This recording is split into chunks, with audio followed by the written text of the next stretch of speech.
Waiting right now. Literally waiting right now. Oh, hello. You're live right now. You're literally live right now. Cause the people have heard it said, tick-tocketh, time to rocketh. Powerful. Oh, people, someone thinks they figured out the problem. AP does not have a working clock. Huh. I do have a clock in here that is not working. That is indeed correct. Because I didn't get around to changing the batteries, and I think it's been like this for a year or so. Yeah. Because I use that clock to beat my cricket to death. Yes. Oh, look what we got here. Michael James says, Qatar is paying AP to be late to hide the truth. That would be interesting if we went down the Candace Owens road where everything's a conspiracy. Then we'd be like, how do we explain AP's lateness? Not by just saying he's Turkish. No. It's a conspiracy. He's being paid. He's being paid by Qatar. That's how you do it. Qatars. We should start doing that. We should. People did it with Ireland. We should just do it with Qatar. Oh, with Ireland, it is true. I mean, it is an undeniable fact that the Irish have basically occupied the United States government and have a heavy stranglehold on the government, which is why we are. It's not America first; it's Irish first. Nothing we do serves our own purpose and our own goal and our own good. We are basically just serving the Irish because everything is owned by the Irish. Guys, you can actually look up how many U.S. politicians are part Irish. Yeah. How many of them eat Frosted Lucky Charms for breakfast? How many of them drink whiskey? And it's very disturbing. The stranglehold Ireland has on the United States of America. We've basically been bought and paid for. We are being controlled by the Irish. If you want to find out who rules over you, look at who you can't criticize. Yeah, and as soon as we start making fun of the Irish and talking about their leprechauns and their pot of gold, and then everyone flips out and starts screaming racist. Yeah, and they come to our door and want to kill us. Yep, it is disturbing. The Irish mafia basically shows up and silences you in one way or another. It's sad. It's sad. But we're not scared of speaking the truth here, ladies and gentlemen. We're brave, we're strong. So we all know that the Irish control what we speak, but there's another group. You heard of this place, Qatar? I actually listened to a thing of pronunciations of Qatar, and there are a bunch of acceptable pronunciations. Theirs is like or some crap like that. But it's different groups of people in different nations have different pronunciations of it because they can't pronounce the real one. And so the most common English version is Qatar. People just say Qatar. Yeah. Well, the original Arabic is just Qatar. And since we don't have the sound in any other language, by which I'm exaggerating, the q sound, it gets so difficult. Hey, it's interesting. That's been that way for a while, like a long time. Where did I read that at? I mean their name. So Roman writer documented so you're talking first century. In the first century, a Roman writer documented the earliest account. Wait, let me go back to when human habitation dates back to 50,000 years ago. Settlements and tools dating back to the Stone Age have been unearthed. 50,000 years. They had 50,000 years. That's, of course, what they would say, considering that the Earth is 3,000 years old only. So. Mesopotamian artifacts originating 6,500 to 3,800 BC have discovered have been discovered in abandoned coastal settlements. This place goes way back. I guess it makes sense that because it's basically a desert, so things usually survive pretty well in deserts. But a Roman writer documented the earliest account pertaining to the inhabitants of the peninsula around the mid-1st century AD, referring to them as the Katari. Isn't that interesting? Yeah. They've got a name that goes way back, the Katari, a designation that may have derived from the name of a prominent local settlement. A century later, Ptolemy produced the first known map to depict the peninsula, referring to it. A map. You see, even back then, people were attracted to miners. This is the proof. It didn't come just from Muhammad. It was always been true. You see, this is the proof. So in the 2nd century, referred to it as Katara. Noticing a pattern? What about we just call it gutter? Gutter.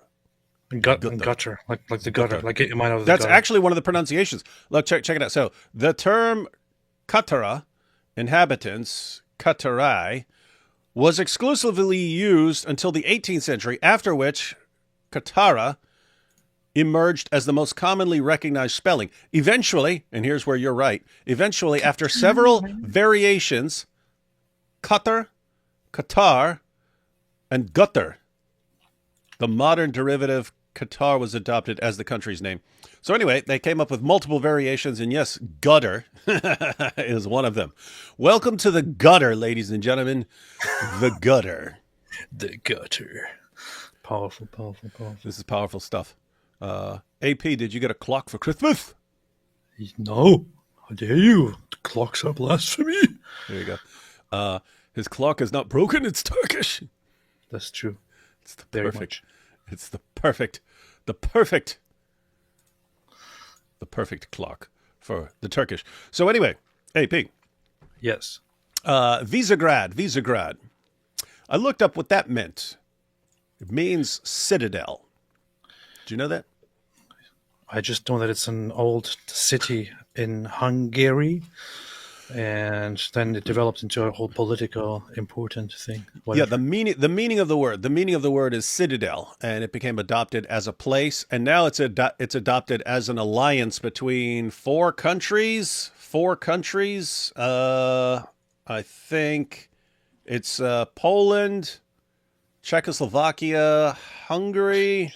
Czechoslovakia doesn't exist anymore. What? It's Poland and Czech Republic, yeah, or Czechia. What the heck is the difference, man? Czech Republic. Oh, say it right. Say it right. Don't say Czechoslovakia. Next, Okay. you're going to say Yugoslavia. Oh, wait, but there's Slovakia. Yes. Yes. They used to be together. Now they're separate. So check this out. The Visegrad Group, known as the Visegrad Four, or the V4, is a cultural and political alliance of four Central European countries: the Czech Republic, Hungary, Poland, and Slovakia. The alliance aims to advance cooperation in military, economic, cultural, and energy affairs, and to further their integration with the EU. All four states are also members of the European Union, the North Atlantic Treaty Organization, and the Bucharest Nine. So these guys love joining multiple organizations. So guys, these are the countries on the big countries over there in Eastern Europe. As far as I know, there's no connection with Visegrad, the news agency, except the name, because they apparently like the name Citadel, a name which means citadel. Citadel. So, as far as we know, there's no connection to this Visegrad group, right? That's what you say. That's what you say. No, USA, USA, USA, USA. Guys, we're going to be talking about Qatar because I've seen just in multiple places over the past month or so, just people putting up lists of the biggest foreign investors in American universities. Qatar is always at the top. I'm going to keep switching because I've heard them both multiple times over the past day. They're at the top. They're at the top, sending massive donations to U.S. universities. And I would normally think, well, that's good. Apparently, there are strings attached. There are strings attached, and that this is one of the things that's affecting what's happening on campuses as far as the protesters and them being massively anti-Semitic. It's all connected.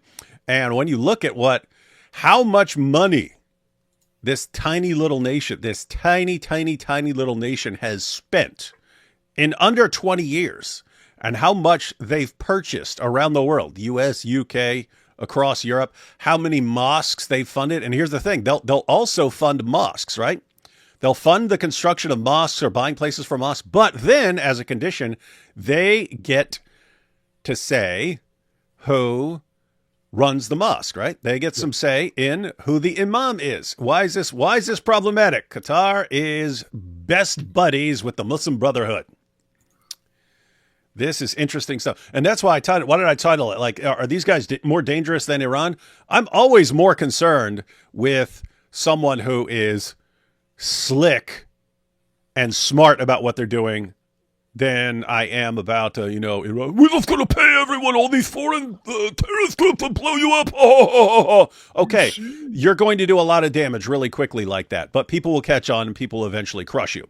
Like, the more obviously dangerous you are, the quicker people will be to jump on you, right? So, like, when ISIS comes out and just starts, and their videos are posted all over the planet. People took notice very, very quickly. Iran got their hands in all sorts of terrorist activities around the world. Qatar, they're Muslim Brotherhood, but they're just, what? Don't look at us, man. We're just buying your universities and paying for buying up all your businesses and stuff, man. It's just some friendly investments with conditions. It's all good, bro. It's all good. Qatar does have this thing, and Western people haven't paid attention to this very much, but Saudi Arabia, Qatar, and several other groups have been greatly investing in Western universities, Western schools, Western mosques, and so on. And some of them try to influence certain areas more so than others. And Qatar has been has been sleeky and sly in trying to improve or trying to increase Islamic influence, specifically their Islamic influence, Muslim Brotherhood connections, and so on. While Saudi Arabia is kind of has been on the other side of things, trying to push this Salafi Islamic influence that is cancerous in and of itself. And then there is Iran. The thing is, we are paying attention to Iran because Iran is crazy and because Iran is very much disliked and alone in the Middle East. Nobody likes Iran in the Middle East. Everybody hates Iran. Everybody sees Iran as this troublemaker. They only start supporting or temporarily rallying behind Iran when Iran is fighting Israel. Other than that, everyone sees them as a cancer, and they don't want Iran to even exist because it is a Shia troublemaker that wants to destroy and establish its own dominance, and it's also an apocalyptic cult. The government of Iran, literally, the government of Iran is all built on leading with Shia Islamic law and working toward bringing about the Mahdi, the savior who has been hiding. You're hiding, boy. You're hiding. They're going to together straighten out the rest of the evil Muslims and then correct the rest of the world and create massacres and all that, which is why Iran is crazy and they stick out. But Qatar has been quietly doing a lot of bad things over here. And as I said, I view that as more problematic. So Iran, more obviously dangerous and therefore easier to spot. You can spot them. You can spot the danger instantly. Qatar, people just don't see it. They don't see it. So meanwhile, they're just taking more and more control over everything around the entire world. So again, guys, they're doing massive funding of mosque building and controlling the local Muslim population. They're buying up businesses. They're sending massive donations to U.S. universities and insisting on some things in return. some things in return. And that's more just like diabolically brilliant, right? I mean, you're getting a say. You're getting a say in what college students are hearing.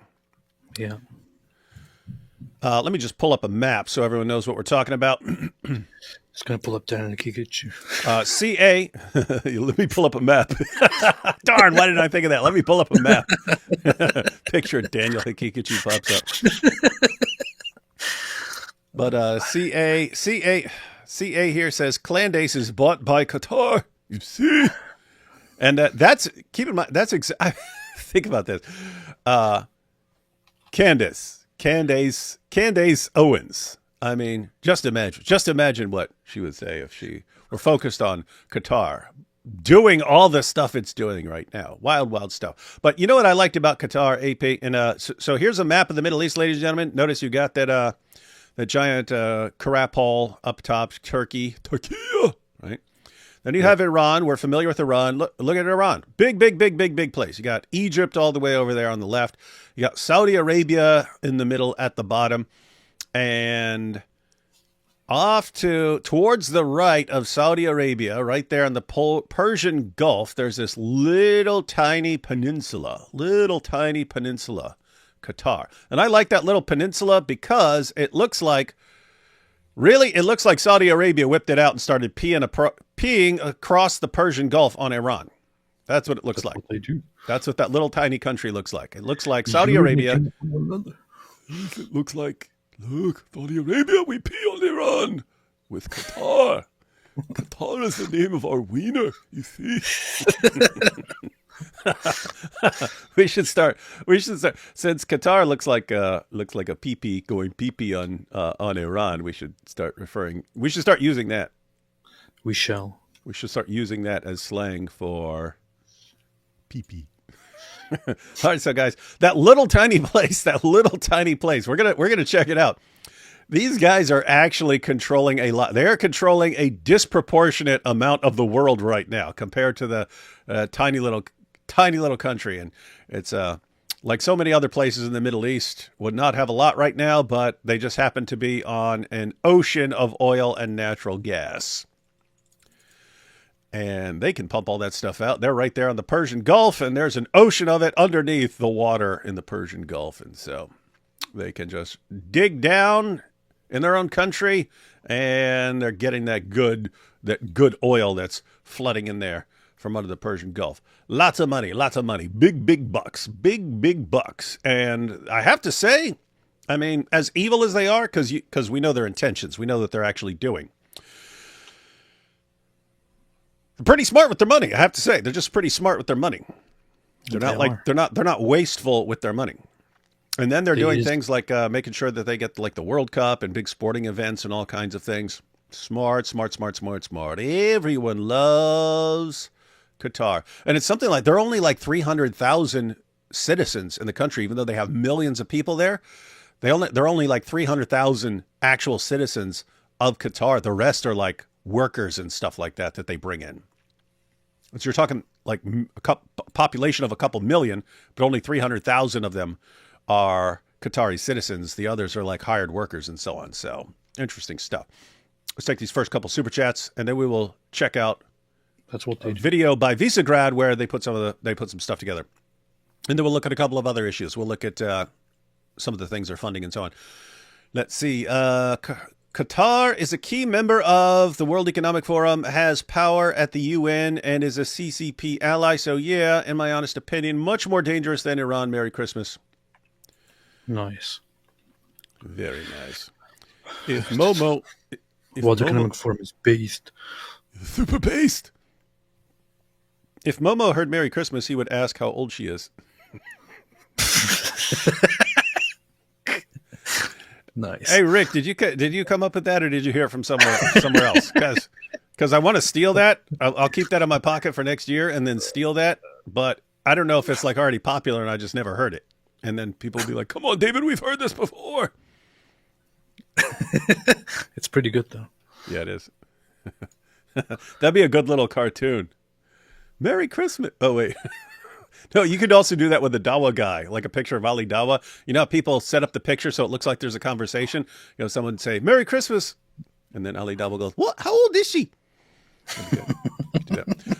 Ottoman conquered Visegrad. Now Kufar occupy. Yes, that's how it happens. Ottoman. That's what they do. What's that hadith that says Allah's mercy is the fact that he places the sins of Muslims on Christians and Jews? You mentioned it in a stream once. I'll just give you my video where I go through those in it's Sahih. It's easy to remember. It's easy to remember because it's Sahih Muslim 6665 6666 6667 6668. That's the section of Sahih al-Bukhari. My video is called Who pays for your sins in Islam? Who pays for your sins in Islam? According to Muhammad, Jews and Christians pay for your sins. So you can check out that video. Got the sources on the screen. So let's see. Hope that helps. Very important issue to bring up. And guys, I brought this up in debates and so on, and Muslims don't really have a response to it. The only people who could really make sense of it would be hadith deniers who just say, nope, that doesn't make any sense. So we're rejecting that hadith. It doesn't line up with Islamic theology. But you've got multiple Sahih narrations in Sahih Muslim. So kind of hard to scratch that one. If I was a Muslim and somebody brought that up to me, I would say that's based. Mm-hmm. Yeah. That's what you should do. D. Wood for president of Qatar. Make Qatar great again. AP for president of, what is that? Like a little green thing. Saudi Arabia. Oh, is that it? Yeah. Saudi Arabia. Saudi Arabia. That's pretty racist. What are you doing? Did you guys see Bear Grylls called Mary and Jesus Palestinian? Bro even called Mary Miriam. What a balding British buffoon. Yeah, that was pretty lame. You know Bear Grylls? You don't know Bear Grylls? No. At the time, he was like the youngest. He was British Special Forces. He was at one time, like, I think the youngest guy to scale Mount Everest. It was that record was later. Oh, that's that guy. Okay, yeah, he's a survivalist. He's a survivalist. So you can toss him out. You can toss him out in the middle of nowhere, and he'll just find a way to survive. Okay, I saw his tweet about it. It was pretty stupid. It was you got it. You want to read his tweet for everyone so we know what we're talking about? Let's see. I don't even know which one it is. Over the next days, billions of us around the world. Is this it? No, it was this Christmas one where he said, Mary and Jesus, they were Palestinian. Okay, I'm reading it now. So apparently this is it, I guess. Happy Christmas. Over the next few days. Isn't it dumb however they say Happy Christmas instead of Merry Christmas? Yeah, it's pretty gay. Over the next few days, billions of us around the world celebrated God come to earth as a baby, born to live amongst us. He grew up as an impoverished Middle Eastern refugee some 2,000 years ago. Yet this Jesus, Yeshua, changed the course of the world forever. Let me tell you some of his story. This is just a short extract from near the beginning of the adventure, when Maryam, a young, poor, no doubt terrified girl living in first century Palestine, gave birth in a rundown animal pen to a baby. Hey, Fee, where's first century Palestine? The Romans didn't give it that name till the 2nd century as an insult to Jews. That's true.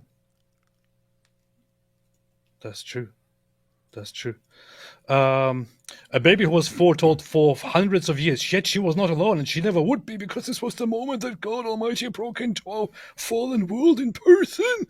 Anyway, it continues like this. Is there anything else here? But he says that he was a refugee. This sounds like a really long tweet. I know there's a follow-up tweet as well. I refer to this area as Palestine as per the maps you will find in most Bibles. I refer to Palestine as the general area that Mary lived in. I'm not referring to her nationality or ethnicity. She was clearly Jewish. Okay, so then why did you mention Palestine? Because Palestine.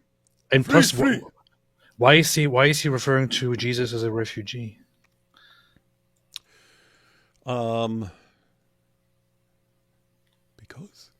Because he's Palestinian. A refugee. He wasn't a refugee in the land. I don't even understand this whole thing here. And I don't have an issue with him calling her Mariam because that is pretty much in line with the original Mm-hmm. with the Hebrew Yep. name. Mm-hmm. In Hebrew name, Mary would be Mariam.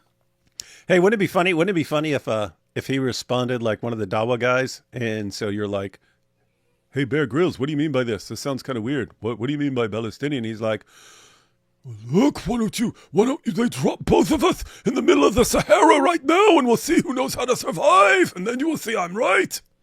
Yeah, you see.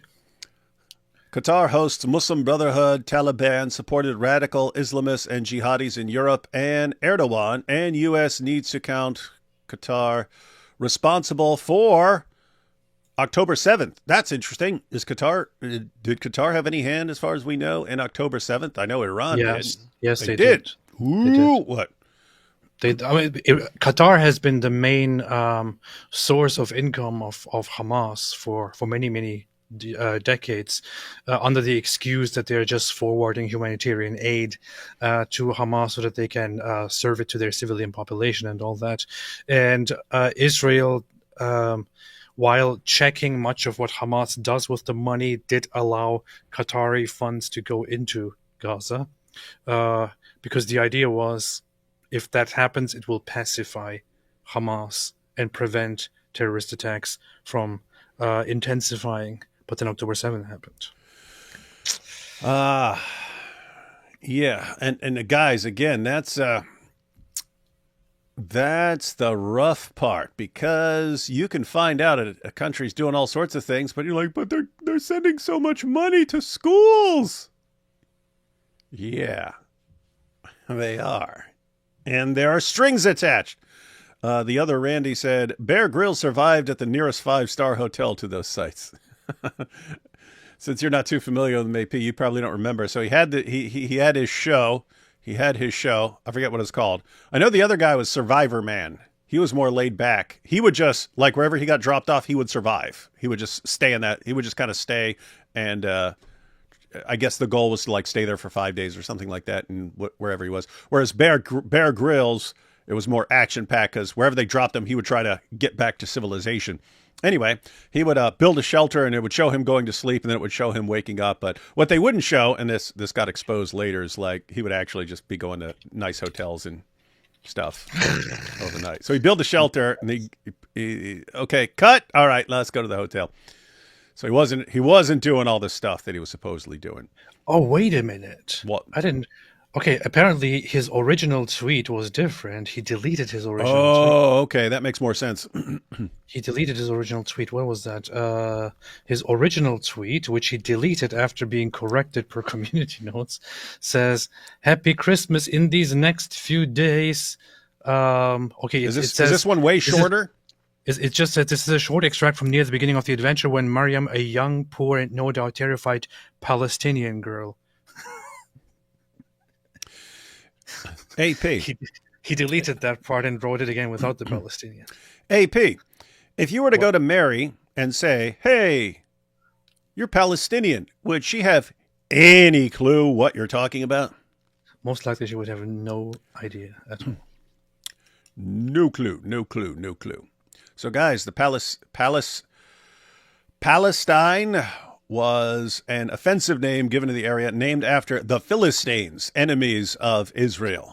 After the 2nd century Jewish rebellion, the Romans came in there, completely crushed them, deported them, sent them all over the place, and in order to just completely destroy their national identity, just rename the place.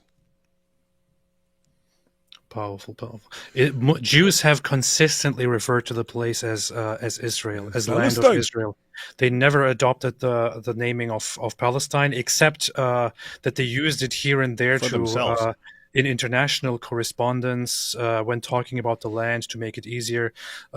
Especially the secular population adopted the naming of Palestine and referred to the place as Palestine because that's what the Romans named it, and that's what came to be known as the region's name in Western culture because of the Romans. So, for example, when Theodor Herzl wrote his proposal to reestablish the Jewish state, he referred to the place as Palestine, and So that came to be used. However, Jews referred to the place for over 2,000 years, for 3,000 years, as Israel, as land of Israel. And that never changed. Hey, you see, who was that? Was that Kim Iverson was saying? No, that was someone else. No, it was you had your discussion with Kim Iverson. Then some other chick was saying that Jesus couldn't have been a Jew because the modern word Jew didn't come out till like the 1700s. Because before that, the J was an I, right? The J was an I, right? And so I responded to her just in a comment, but I just said, following your reasoning that Jews did not exist before the 1700s because it was spelled in English, it was spelled with an I back then instead of a J. I said, following your reasoning, Jesus didn't exist either because Jesus in Bibles from like the original King James Bible also spelled Jesus with an I. Yeah. And therefore, Jesus didn't exist. They do this stupid thing. Kim Iverson is the one who repeatedly goes on there and says, "Oh, Jesus was not a Jew, and I can prove it." And then whenever somebody challenges her, she suddenly disappears. She said, "I will debate this with anyone, anytime." I saw that. And you said, I challenged her, and my Inspiring Philosophy, Michael Jones, also challenged her. She ignored both of us so far. But I keep texting her, and also I will post every day now from now on, day so and so. Yeah, day 77, waiting for Kim Iverson to debate like she said she would. And she referenced that other woman who made that long post, which is just completely ahistorical nonsense, which says that Jesus was only referred to as a Jew at around 1775. Before that, no Bible ever referred to him as a Jew. And the thing is, it's just so dumb. They just spelled it differently. They spelled it differently. And since there's a spelling change, and that happens over time, since there was a spelling change, therefore Jews were invented as a people when there was a spelling change. When the spelling change. Even the spelling, even a J was even used for that long before. I saw you found one in like the Wycliffe Bible or something like that. Yeah, the John Wycliffe Bible has Jews, but they pronounce it as like a kind of a mix of like a U is like a yay and J sound in the middle of it. But that was in the 1300s. 1386 or 87. That's when it was in John 4:22 is directly translated there in that Bible as ye worshipen that ye knowen not, we worshipen that we knowen, for healthy is of the Jews. Mm-hmm. That's 4:22 in 1387. These people are talking complete garbage. The problem is it's the same thing that I talk about when I talk about the Islam's 99-1 rule, where you'll have someone like Zakir Naik, and he knows that if he says something, 99% of the people are going to mindlessly agree with him, and less than 1% are actually going to question it. And so if that's the situation, it's in your best interest to keep spouting complete nonsense, because you can build a bigger and bigger mob, which can ultimately silence or drown out the people who actually look up what you're saying and know that it's false. Well, something similar is going on now. A lot of accounts on social media that they can just spout complete nonsense, and people will correct them, but most people aren't even reading the corrections. They're not reading that sort of thing. They just, oh my goodness, what? The word Jew was invented in the 1700s. There was no Jews before the 1700s, so Jesus could have been a Jew because there was no Jews. And they run around with that. And it just happens over and over again.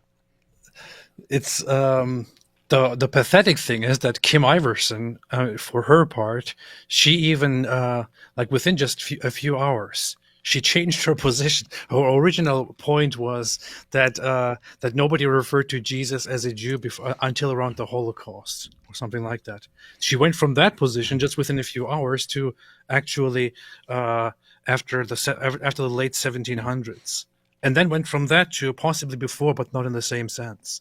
And so on. These people are just, These people don't know anything. They misrepresent everything that they go into, and still Well, they have audiences. Why don't I you mean, people- debate her then? Why don't you debate her? By the way, guys, this is AP. I've talked about this many times. I've explained what happens when people feel threatened and they start clicking up with groups. But part of the cost, it's just like Qatar. If you're joining the group, that ain't free. That ain't free. You have to demonstrate group loyalty to your group that you cling to, that you join for your protection, because you constantly feel like you're being attacked. And once you join that group, how do you demonstrate your worth to the group? How do you show that you're a valuable member of the group? By unquestioningly going along with anything your group says, even if it would take you 5 seconds to know that it's complete nonsense. You can't do that, because then you'll be expelled from the group. They'll say, oh, you're not really one of our group because you're questioning the group, and you don't want to not be part of the group. And so you go along with it. And over time, you just get conditioned. Here's what I'm supposed to believe today, and I cannot question it. And you just roll like that forever. It's very smart. Anyway, Kushner's Gaza Getaway says, talking about Miriam here, she was a poor Irish Palestinian who worked in the potato fields playing bagpipes with leprechauns drunk. That would be the Irish version. All right, a couple of these, and then we're going to jump into this video. Don't let AP near a map. He'll reflexively start redrawing it. Yes. Yeah, fortunately, I have the Middle Eastern map on my computer, and so AP can't redraw it. I would either redraw it or shoot it. Yeah. Qatar gives 98% of the other Arab nations a bad name. And that's saying something, because they have well-earned bad names. Check the amount of cash Qatar invests in U.S. education. Yeah, we're going to take a look at that. A Turk and a Wingeling. Don't know which is worse. That is tough. That's tough. But I don't know where you're seeing a Wingeling here. Merry Christmas, David. God bless you. Thank you. Pretty sad that you didn't include AP in that blessing, but thank you. And can you guys watch the 2-minute Robin Williams jihad video on stream before the year ends? Started asking in Super Chats months ago. Happy Hanukkah. We will check it out. It says Happy Hanukkah, not Hanukkah. Hanukkah. Oh, yeah. Hanukkah. Put on your yarmulke. It's time for Hanukkah. Have you seen the Hanukkah joke? Do you know what that is about? What? The Syrian girl made this post in which she called it Hanukkah, Hunkah, and said Hanukkah started when the Jews waged the guerrilla war. Something like that. It's so dumb. Super, super smart. It's hilarious. Right after the Christmas market massacre. Well, not right after it, but like when I first posted something about it, it was after like people were already like, hey, this guy's account, he's an ex-Muslim and so on. So I checked out some of his tweets. He sounded like an ex-Muslim atheist and so on. And I tweeted, how long before Syrian girl says this guy's a Jew? And then she actually responded to me with the proof that the guy's a Jew. I was like, you can't. And the proof, and by the way, after that, her fans were all passing it around. The proof he's a Jew, you think? It's because he was mocking Surah 3, I think verse 19, which says the true religion with Allah is Islam. And this guy said, the true religion with his law is Judaism. He's clearly just mocking the verse to annoy them. And they say, you see, he's a Jew. He's a Jew. Wow.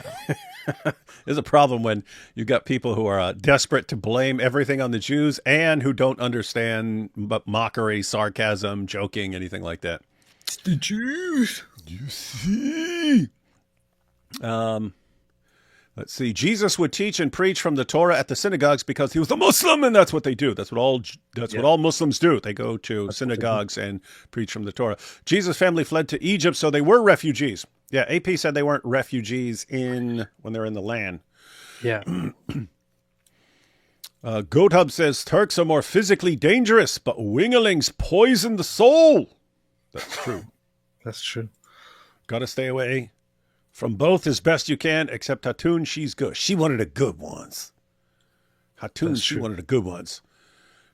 That is an interesting point between the Turks and the Wingalings. There is that parallel between, like, Iran on the one hand and Qatar and the different kinds of threats they pose. And Alan here, super sticker, thumbs up, thank you. I don't like your Alan. All right, guys, let's go ahead and check out this video by Visegrad. And it's about Qatar. And guys, there is a link. For some reason, this is not on YouTube. They did not put it on YouTube. They only put it on Twitter because they focus on Twitter. Most of their news is on Twitter. They occasionally post videos on YouTube, but they have a much bigger presence on X. So if you're on X, by all means, there's a link to this video in the description. And so if you like this video we're about to watch, please share it. People need to understand what's going on college campuses and around the world with this little place, a little place that looks like a pee-pee. Pee on Iran. We should consider political Islam as not fundamentally different from Nazi ideology, fascist ideology, or communist ideology. Zakat, or alms giving, is one of the 5 pillars of the Islamic faith, whereby Muslims give generously to those in need or to promote good civic works. But while much of the Muslim world remains mired in poverty, Qatar Charity, an NGO based in Doha, has built hundreds of schools, Islamic cultural centers, and mosques in Europe. But is the goodwill of generous Muslims being cynically abused by one of the wealthiest nations on earth to advance the goals of political Islam in the West?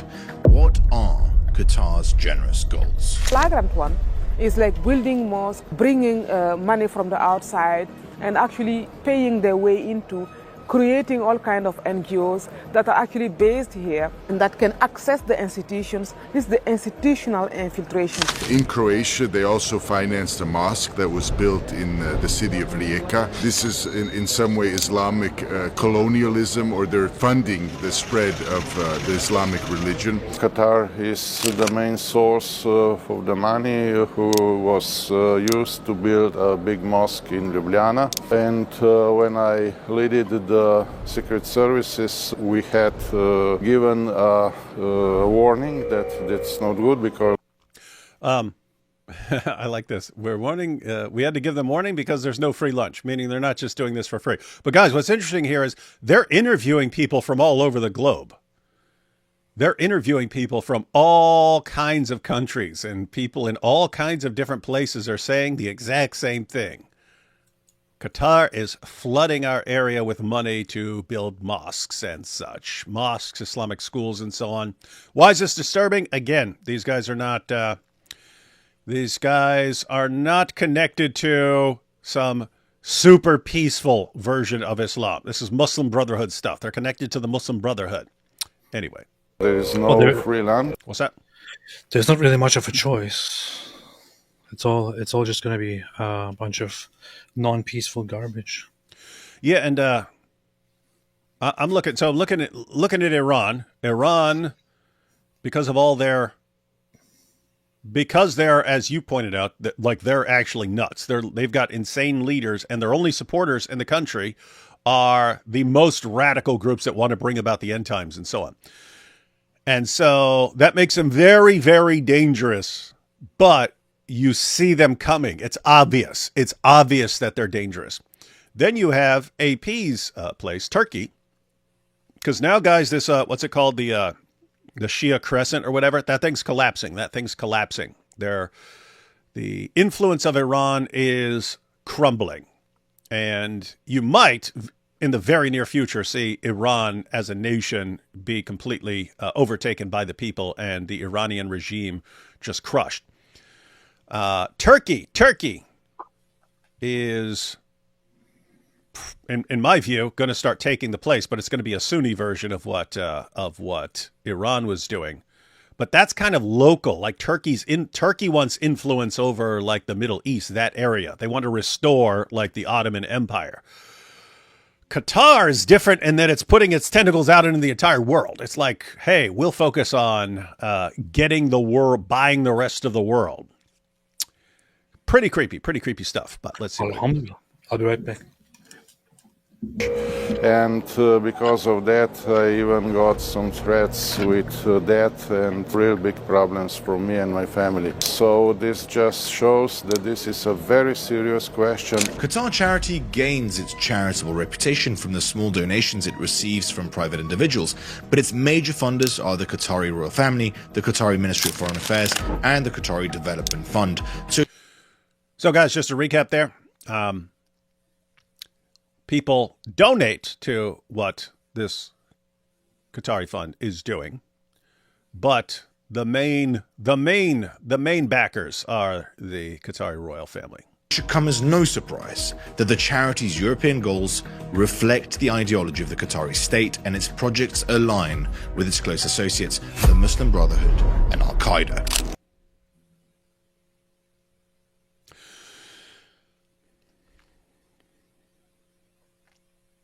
So these guys are building the mosque. These guys are funding the mosque in your neighborhood, and this gives them some say over who runs the mosque. They're funding the Islamic school in your neighborhood, and this gives them say over what's being taught there.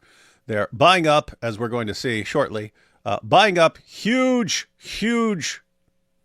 businesses in Europe and the United States and so on, and sending endless trunks of money to universities, very important universities, and demanding certain things in return. And who are these guys connected to? The Muslim Brotherhood and Al-Qaeda. Nothing to worry about here. Nothing to worry about here, ladies and gentlemen. They dream of doing the caliphate again, and it's a fact. It's all over the place. We should stop organizing World Cups in Qatar and things like this and giving them stage. A country barely larger than Corsica, with a population of only 300,000, is systematically transforming European churches into mosques, financing schools and cultural centers which promote political Islam, and backing pro-Islamic lobbying structures such as the European Islamic Union, whose stated objective is to combat Islamophobia, but which also promotes the veiling of women at a European level. Guys, you catch that? So they're sending endless chunks of money, and you have all these. Have you noticed all these different places around the world? We have to combat Islamophobia. We need a new government agency for combating Islamophobia and stuff. And you wonder, why are they so obsessed with Islamophobia? Follow the money, ladies and gentlemen. Follow the money. You're wondering why this? Why are all these news agencies? Why is everyone just? How come after every terrorist attack carried out in the name of Allah, they say, oh, this is why we have to crack down on Islamophobia. Check where the money comes from. Follow the money trail. Talk about a money trail. I've said many times that politics is downstream from culture. So if Christianity loses its place in mainstream European culture, something will replace it. Now we have Islam on one hand, and we have internally this new kind of militant secularism that has replaced Christianity, as is causing many problems for Catholics and other Christians who are believers and want to practice their faith. These are the burning issues in Europe. Yes. I will not be a politically correct MEP. I will speak openly on these issues. Dude, what he just said about the militant secularism, there are people who still don't see what's going on. They'll be like, what? Militant secularism? Are you an idiot? I mean, think about this. In the UK, let's say, Muslims can just block a road. They've got a mosque right over there. But they will actually block a road for their daily prayers, and traffic just has to stop. Meanwhile, if you are, he specifically referred to Catholics there. If you're a Catholic and you go down the street, you're down the street on a sidewalk near an abortion clinic. You're not saying a word. You're not holding up a sign. You're not talking to anyone. You're not screaming anything. You're not saying anything. You're just standing there. Police will pull up in front of you and go, are you praying inside your head? Are you silently praying? And as a Christian, you don't want to lie, so you'll probably choose to remain silent and say I may or may not, blah, blah, blah. But if you say yes, then they actually arrest you. They'll arrest you. So keep in mind, a Catholic cannot pray down the street on a sidewalk quietly, not say a word. Muslims can block roads and so on. They're fine. And we saw that. We saw when native British people protest, they'll lock them up. They'll lock them up for complaining something. Meanwhile, you've got Muslims just openly declaring, we're going to kill apostates, we're going to do all this stuff, and no problem with them. So normally we've explained this in terms of just sort of like cultural manipulation, portraying Muslims as victims and so on. And you can't criticize victims for anything because they're victims. But, you know, the regular British people, they're oppressors because of what happened, you know, a couple centuries ago or something like that. And so that's what's going on. That's what's going on, right? But there's this other component here, namely that you have endless trunks of money flowing in that are funding all sorts of causes that convince you do not go after these guys because that'll hurt your cash. Isn't it crazy that this is what the Jews always get accused of? Meanwhile, it's Qatar that's actually doing this stuff. Isn't that funny? I don't know. Yes. I think that's funny. It is very funny. Group that has taken most hit all around the world, and that's not good. Christian authorities, from the Pope down, they don't care. What we have to do is to have stricter rules, and mainly to enforce the principle of reciprocity. One church, one mosque. No church, no mosque. But with the principle of reciprocity, even I if have it a were different solution. I have a better idea. It would just be one church, no mosque. Yeah, I don't understand why this guy's saying you need reciprocity, one church, one mosque. I don't know what he's talking about. Like, I mean, it would kind of depend on the area, right? Like if you have an area that's 90% Christians or something like that, why would you say one church, one mosque? So I don't understand what that point was. Observed be sufficient to prevent what. Or if you wanted to say, okay, for every mosque that gets built in Europe, you guys have to build one church in the Middle East. I say, okay, deal, bud. No mosque. But would the principle of reciprocity, even if it were observed, be sufficient to prevent what is going on at the political level here? In 2008, Qatari Minister Abdullah bin Hamad Al Attiyah attended the inauguration of the first Christian church in Doha. A diplomatic gesture, to be sure, but a hollow one, in a country with barely any Christians and where nobody can vote. In a democracy, such displays of multicultural approval are used in a completely different way. Well, in Sweden, we see the mega mosque in Malmö. I have to say, Stefan here has really, he has figured out to speak in a video and present it in a nice way, right? I mean, he was mostly just behind the scenes and just tweeting and interviewing others and so on. But this concept here seems quite nice, and the videos also seem quite kind of professional. So Visegrad is doing a good job. Yeah, they're going to keep. And I think Visegrad is one of those people, one of those organizations and groups that is very much needed in fighting back against invasions by Islam. And Stefan and his brother, these are smart dudes, man, which is not what you'd think because they're Polish. If all you told me before meeting these guys was, hey, this is a Polish news agency, I'd have been like, oh, well, I have to check that. It would be like, it would almost be like the Babylon Bee, right? You expect it to be jokes. You're going to anger more people here. Earlier, somebody was saying that they are now angry at us because we said some very racist and bad things about Ireland, and that's why they stopped listening to us. I told you. Irish people have very thin skin. It's kind of weird. Like you can make fun of every European population, and they'll understand it. But make fun of the Irish, and they're like, "How dare you?" Well, we can to atone for our past mistakes about Ireland, I'll sing my favorite Irish drinking song. Oh, the Germans are the best at war. The French got their cuisine, but no one gets drunker than the Irish. Classic song. I also want to atone for for being offensive toward the Irish. To share the Irish spirit, I will from now on become an alcoholic. That's good. You're going to be sharing the Irish spirits. Oh yeah. So anyway, that was a huge diversion from what I was saying. That if you told me, hey, there's this Polish news agency, I'd be like, well, wow, I'm sure that's some bang up awesome news you're going to get from there. Then you actually meet these guys, and they're shockingly smart. And Stefan, so speaks Polish, speaks fluent English. Then some French guy walks by. He starts babbling in perfect French, like his French was better than his English. Anyway, these guys are well educated, and that is the most dangerous thing in the world. More dangerous than Qatar. A well educated Polish guy. Yes. Pretty creepy.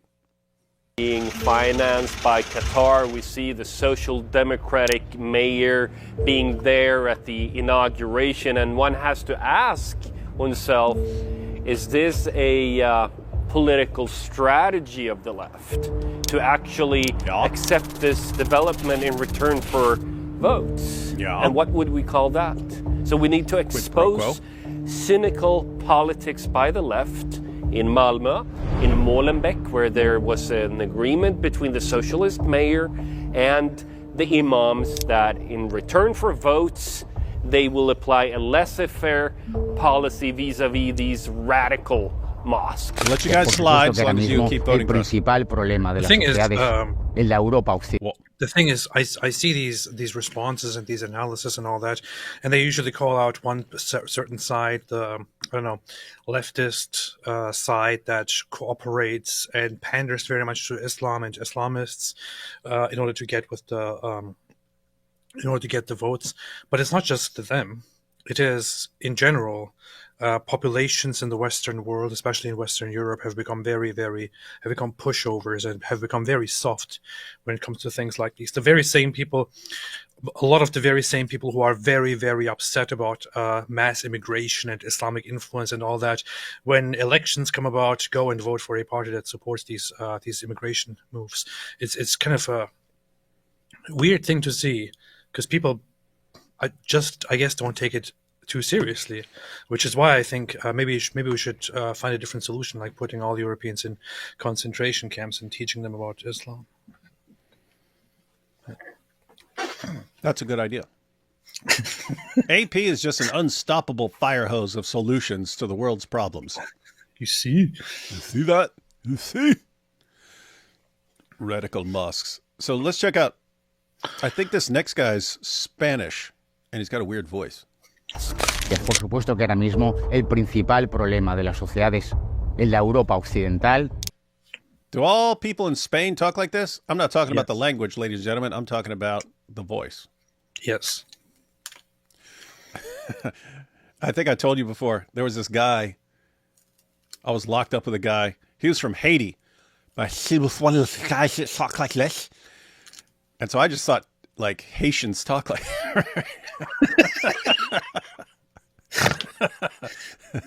And so one day I said, hey, do all Haitians talk like and he goes, no, they make fun of me there too, dog. I was like, oh, okay. Well, in Spain there is a dialect, though, that is I don't know. The eastern part of Spain has a lisp. That's what they do. But this guy sounds like I don't know.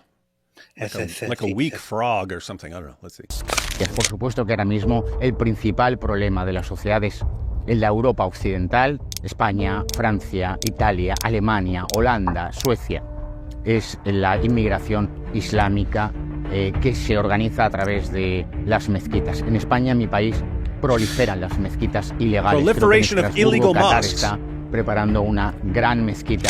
Like I said, we have to take religion seriously. This is something, and culture, this is something that the left understands, and this is why they have a major advantage when it comes to politics, because they control so much of the narrative.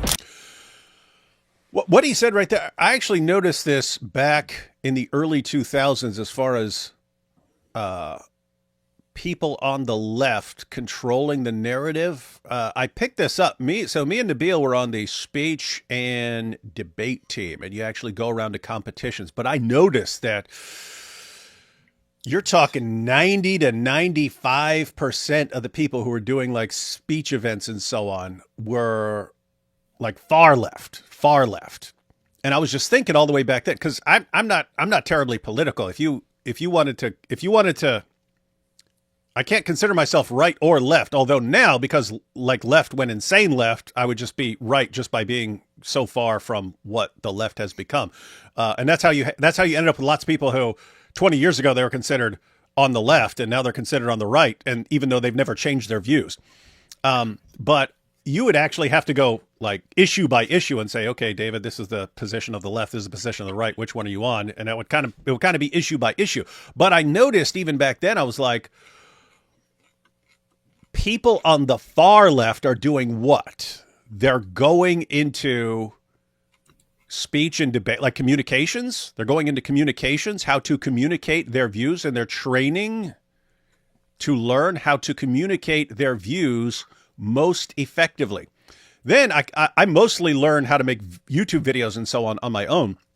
One time I went and actually took a film class. I went into the film class, and everyone there was far left. I was like, wait a minute, the people training to learn to make documentaries, and so it was like a documentary class. The people training to learn this stuff are far left. It's like, I was thinking way back then, like, you guys with other perspectives are in trouble. If all the people on some fringe are the ones that master the ability to communicate their views to the rest of the world, and you guys don't, you're kind of in trouble. And so he's along similar lines right now, that you've got people on one side of the spectrum controlling the narrative. And it's just interesting because they've been training for that for a while. Now they're doing it. And you look at Qatar, and they're training for a future caliphate, but they're thinking like 30 years down the road and so on. Like, what do we need to do in the meantime if we want our caliphate 30 years down the road? Well, let's get our tentacles in everything around the world. Let's get mosques around the world. Let's get tons and tons of Muslims in various places around the world. Let's get control of U.S. universities. Let's get control of banks, grocery stores, everything. I'm not exaggerating. We're about to see this. And then if we ever get a caliphate, we've already done the groundwork. No. If the imam gets his order what to preach about on Friday from the embassies on Thursday, is this freedom of religion as we understand it? This is politics. And if we are talking about politics, we have to deal with it in politics, because what we could monitor, especially also in the last weeks and in the last months in Germany, the crowds on the street calling for a caliphate. Okay, I say, if you want to live in a caliphate, there's an easy way. You can pack your luggage and leave into a country where we have caliphates. If you do not like democracy, if you do not like freedom, if you do not like women's rights, if you do not want to respect women, okay, you have the possibility and leave to such countries. But we do not want to have it in Germany. We do not want to have a caliphate all over Europe. But you got a problem, dude. They're not trained to have their religion and go mind their own business. They're trained to take over the world until all religion is for Allah alone. That's a command. And so you're saying, why don't you not do what Allah tells you? Just go have your religion and mind your own business and leave us to ourselves. Not how it works in Islam. So they're kind of doing exactly what they're supposed to be doing. I'm not interested. This is really a threat to our society. You think? Political Islam is enormously organized. Qatar is everywhere. Qatar has conquered Europe. The football teams are full of Qatar, and there are so many people who are attached now to interests of Qatar. I saw an image the other day which was satirizing this thing. it was photos of 4 different major football teams in Europe. I forgot what it said, but it was like, which side do you support with the Qatar flag? And they all have Qatar sponsors as primary sponsors on their chest. Nice. They're Nice. Guys, broken down before, how I pointed out, like when people say, "Is Europe doomed? Is Great Britain doomed?" It might be doomed. It's not a hopeless. When I'm responding to that, I'm saying, is it a hopeless situation? No, you could easily change that if you just got enough people to wake up.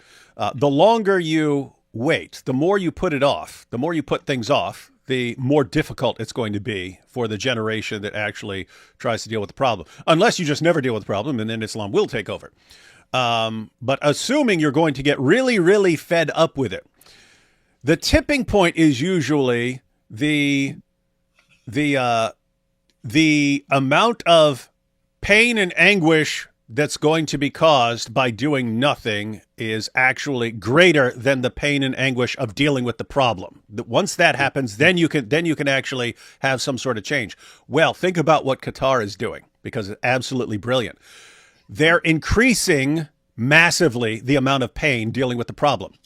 If you end up with way more mosques and you end up with Arab countries that control everything around you, it becomes far more difficult to deal with the problem. It's going to be much more painful to deal with the problem.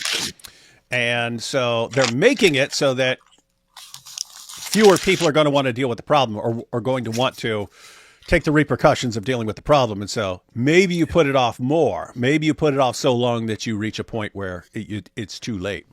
That's the goal. Brilliant stuff. Brilliant stuff. And what does everyone do? Thank you, Qatar, for funding all this stuff. You're so great.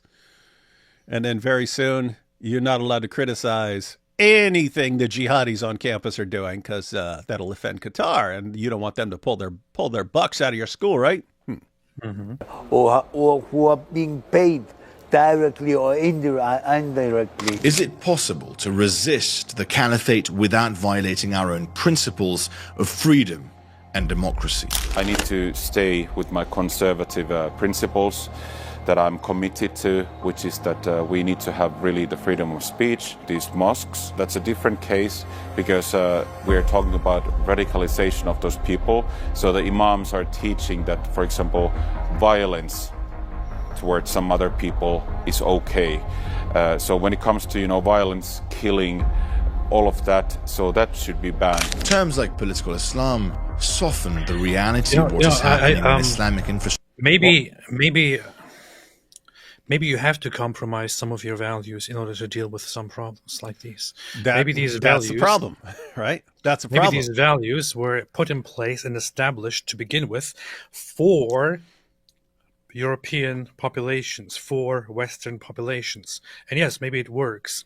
Maybe freedom of speech, democracy, freedom of choice, all of these things, they work for Western people. They work for those people that they were intended for those civilizations, those cultures that are different from other cultures which don't have those values. Maybe when you deal with an influx from a different culture, maybe it's time to partially compromise some of those values in order to put a halt to the influx of something horribly intolerant. You can't endlessly tolerate something that is intolerant. It will just end up killing you. And guys, you can see sort of an issue. So what was it, 2005? Gaza had elections? Hey, we're going to have freedom and democracy now. Let's have an election. Who did you vote into power? Hamas. And then guess what? No more freedom and democracy. So what AP was saying, and this was built into the thinking of the people who did it, it was not, hey, democracy always works. It was not, democracy is the system that all people should have. It's, we have a certain kind of population that has developed to a point where they can now handle freedom responsibly. And they pointed out, if you don't handle the freedom responsibly, if you just use it to do whatever you want, it will break down. The entire system will break down. and you will be controlled either from within or from without. But it got to the point where, so keep in mind, back then, it was a new thing. It was new that we're going to have all this freedom and democracy. It was a new thing. So people back then are like, wow, we've got this new thing. This is awesome. Then a few generations later, people think that that's just normal, that it's just normal. They just, hey, this is completely normal, having freedom and democracy and so on, and all these values. And we have all these values that we share and so on. And so what do we think? We think, hey, let's just spread this around the world. Let's help everybody with that. And then just within our lifetimes, people said, look at the Middle East. They've got all these evil dictators. Let's get rid of the evil dictators like Saddam and give them freedom and democracy. And then what do? You go out and, hey, let's help you get rid of this evil dictator so you can have freedom and democracy. Now we've given you freedom and democracy. What did you get? ISIS. That's who took over. Why? The population was not ready for it. So going to AP's point, what did the people of Gaza do when they had elections? Voted for Hamas. Bye-bye freedom and democracy. What happens after the fall of Saddam Hussein? Well, we tried to build a Western-friendly government, and ISIS takes over, right? So what happens? The people keep going for what they want, and it ain't freedom and democracy. They want Islamic supremacy. That's what they want. And so these are the people you're bringing into Europe and saying, hey, freedom and democracy. Now they're here. They got freedom and democracy. And meanwhile, in their heads, it's everything we're doing right now is for the ultimate goal of Islamic supremacy. And so the question is, can you, as a Westerner, look at that and say, hey, I believe in freedom of speech, freedom of religion, all these things, but this is in a different category. These are not people who want to be part of the system. These are people who ultimately want to overthrow and destroy our system and replace it with their system. Do we treat them the exact same way that we would treat other people who want to be part of our system? That's the big question. And this is what Islam does. It forces you to become something that you do not want to be. That's what it does. And you don't want to be like Iraq. They didn't call him Saddam Hussein for no reason. Saddam Hussein. Structures laid in the West today. If we want to understand our future, we must first understand our past. Islamic law has been the basis of statehood in Europe before, and the caliphate once extended to the very gates of Vienna and to the Pyrenees. Christians lived under a harsh discriminatory system which banned them from owning printing presses, forced their churches underground, and levied punitive taxes for non-citizens, and certainly did not allow equal political representation for non-Muslims, a bit like Qatar today. Interesting little side note, guys.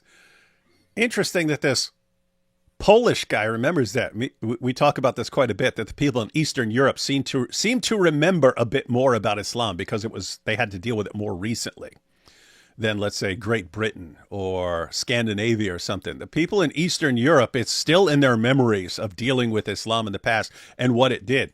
And that's why you ask someone from Poland, hey, what's it like? What was it like being under Islamic control? It sucked, and they took away our rights. They wouldn't allow us to speak, and we had to do things underground, and they wouldn't allow us the printing press and stuff. They remember that stuff.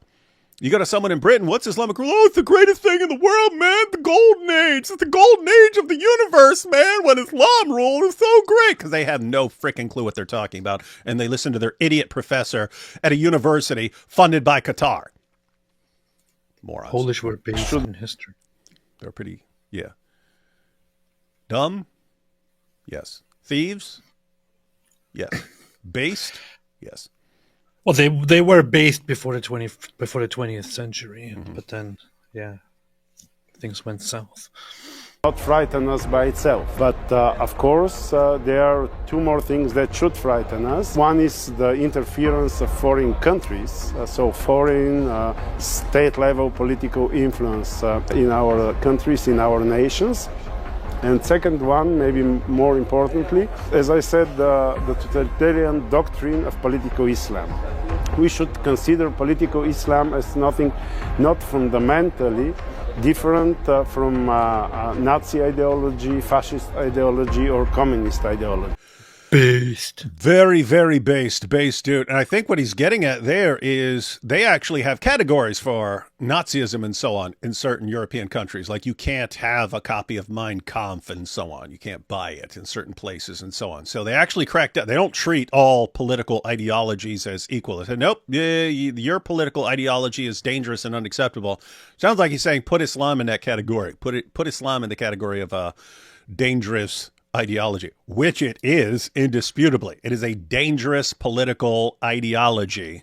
And I would say, since it's connected, what it's connected to, a religion with 2 billion adherents and so on, more dangerous.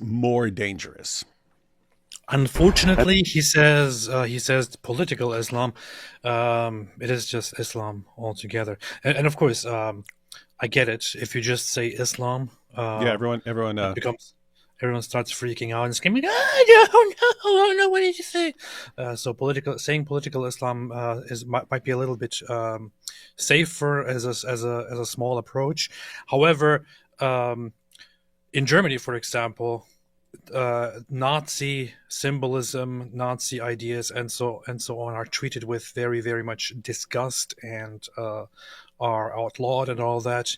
But if they were consistent, they would apply the same standards pretty much to Islam, or at least political Islam. Right, so here's the end of the video. These all are totalitarian ideologies that our countries are trying to keep out of our political lives. Same for political Islam should be valid.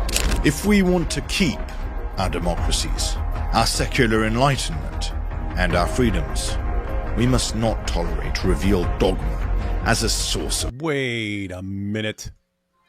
Did you see that? What are these Illuminati hand signals he's putting up? Oh my gosh. You see? This is why they're so smart and they're Polish. We thought they were just smart Polish people, but they're Illuminati. You see? Tolerate revealed dogma. Oh, it's so weird. What are we going to do? What are we going to do? As a source of law, must not tolerate violence as a substitute for political negotiation at any level, and we must not allow our democratic institutions to be used by foreign powers to expand their anti-democratic ideology within our own borders. Cerrar todas las mezquitas islamistas radicales donde se defienda el salafismo o el wahhabismo, cualquiera de esas teorías que son incompatibles con Occidente. Based. Well, here's the thing. I'm sitting here listening to this going, but these are Polish guys, man. These are Polish guys. And you have to think, were all the jokes I heard as a kid, all these Polish jokes, were all these jokes I heard as a kid just wrong and Polish people are actually smart? Or has the rest of the world become so insanely stupid over the past 30 years that Polish people now seem like geniuses by comparison? No, it's in other words, we're talking about you have left and right and so on. And so suppose you're right here. Suppose you're right here, something like this, and then your side just goes completely insane. Well, now you're actually closer to the opposite side and so on. Is it like that where if you have an intelligence spectrum, you have a bell curve, and Polish are way over here, they're way over here on the dumb side of the bell curve, but then the whole bell curve shifts, but they stay in the same spot, and all of a sudden now they're in the genius category. They're in the genius category. Isn't that weird? No, it's just that Stefan is an exception. That's why. Oh, okay, you're saying. Yeah, it's not that complicated. He's like, so if you have, let's say, a bell curve within Poland, the average IQ would be, let's say, 30. But you have the bell curve, and it goes way out to the side, and he's 30.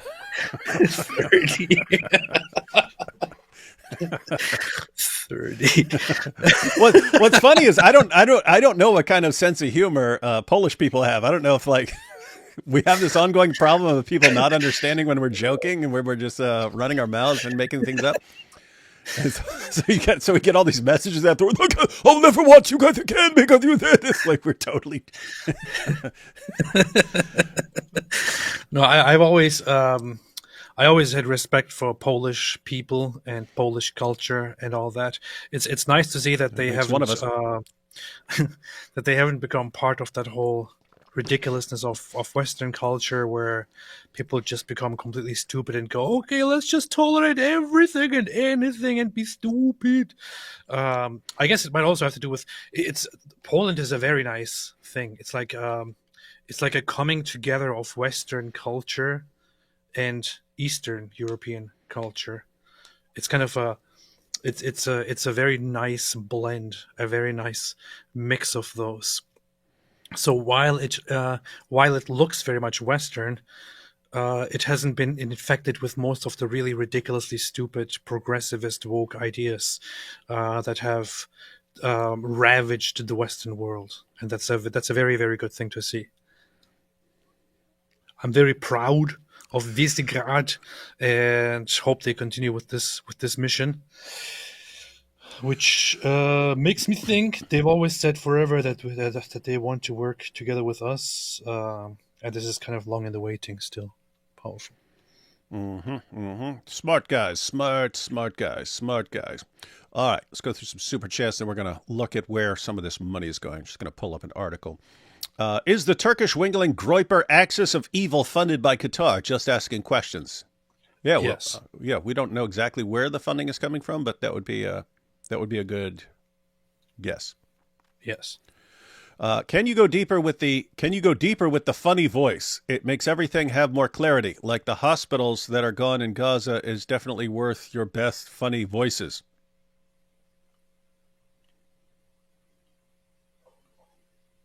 Are they talking about that voice? That voice? Can we go deeper? We don't make funny voices. Yeah, we're not making funny voices. This is what a Dawa serious guys sound like. This is a serious channel, and it should stay that way. Does this person think that Sharia Yes. is funny? Does this person think that a nation taking over the world by funneling billions of dollars into taking control of the world is funny? Yes. Is this a joke? Yes. Yes. Think we're just clowns here to entertain you? Yes. Yisrael in Hebrew means wrestled with God. Wrestlers in Greek is Palestis. Thus, Palestina is just Greek word literally meaning land of Israelites. You can Google translate it. Awesome. That's one theory, but you know what's better? What? Israel also means struggle with God. And now think of the common saying, the struggle is real. Mm-hmm. The struggle is real. The struggle is real. The struggle. You see, this is the proof. This is why Israel should control the entire world. That's a good point. It's the proof. This is, and I don't know where someone could even object to your airtight logic. See? AP is legally required to apologize for 1453 and Constantinople. Yes, he is Turkish. I haven't really held you to account for what your ancestors did. Ancestors. Your ancestors. Would you like to apologize for what happened in 1453 and speak on behalf of all Turkish people about giving it back? Yes. Okay. Well, what do you got to say? It's your only chance. Sorry. You speak on behalf of all Turkish people. He just apologized, ladies and gentlemen. You just apologized. Do you My agree? bad. Do you agree to give it back? No. Yeah. I'll take that as a yeah. AP, you should disregard your emotional doubts of God and focus on the logical basis. We ex-Muslims are afraid to be duped, but extreme skepticism is folly. And you know you could trust this because it's from a channel called Veritas. It's actually the opposite of what's holding me back. So you're saying emotionally, you're actually drawn, but as far as your reason and logic, that's your stumbling block. Yes, and it's kind of painful. I wish it wasn't there. We could find that part of the brain and cut it out. I was thinking of that. I ordered some material like scalpel and things like that to experiment with it, but let's see where that goes. We could get you a one of Elon Musk. What's that thing called? The thing they put in your brain? Microchip, brain chip, microchip. No, they've got Elon has this thing, the Neuralink. Neuralink, is it Neuralink? Yeah. We'll get you a Neuralink, and you can just push a button. Inshallah, figured out. Thank you, Jagoda. Unix says 60-minute documentary on pager plot is interesting. Yeah, I keep planning to watch that at night, and I keep not doing it. Did you watch it yet? No. Got to see that. AP, as a former communist, yeah. So apparently, I've seen people comment on it. Apparently, they had the pager thing planned for years. They had that plan in their back pocket for years, and then they just had an opportunity to use it. And then there were all these obstacles to overcome, and so on. And so, how are they gonna add weight to the pagers without tipping guys off? So they advertise them as these super strong and mighty pagers that don't break easily if things get rough. And not so all the all the Hezbollah guys are like, oh, look at these! These are the most based pagers. We will order these. a bunch of dopes fell for it. The thing, apparently, the former Mossad guy also said a phrase that is just going around now among all the conspiracy theorists. Like, you see, they're admitting it very openly. He said something like, "We create a pretend world," and it starts with that, but basically pointing out how advanced their intelligence is and how far forward they plan and how deeply they fool the other side and just have them in their grasp without them knowing it so far in advance and so on. And people are now going on, look, you see, it wasn't a conspiracy. They're admitting now that Jews control the world. Oh boy. Awesome stuff. AP, as a former communist, I thought you might find the Militant interesting. It's the paper of the Socialist Workers' Party of America. They're Trotskyist Zionists, an exception to the Islamo-Left Alliance. So you have to like them. No. Yes, that's kind of funny. That's funnily interesting. I'll check it out, though. Bo Rudder said, we missed your family's Christmas video this year. David, Merry Christmas to you and yours and AP's family, too. Do I put out Christmas videos? Yeah, why didn't you put out your Christmas video this year? I didn't know I did that. I must have forgot.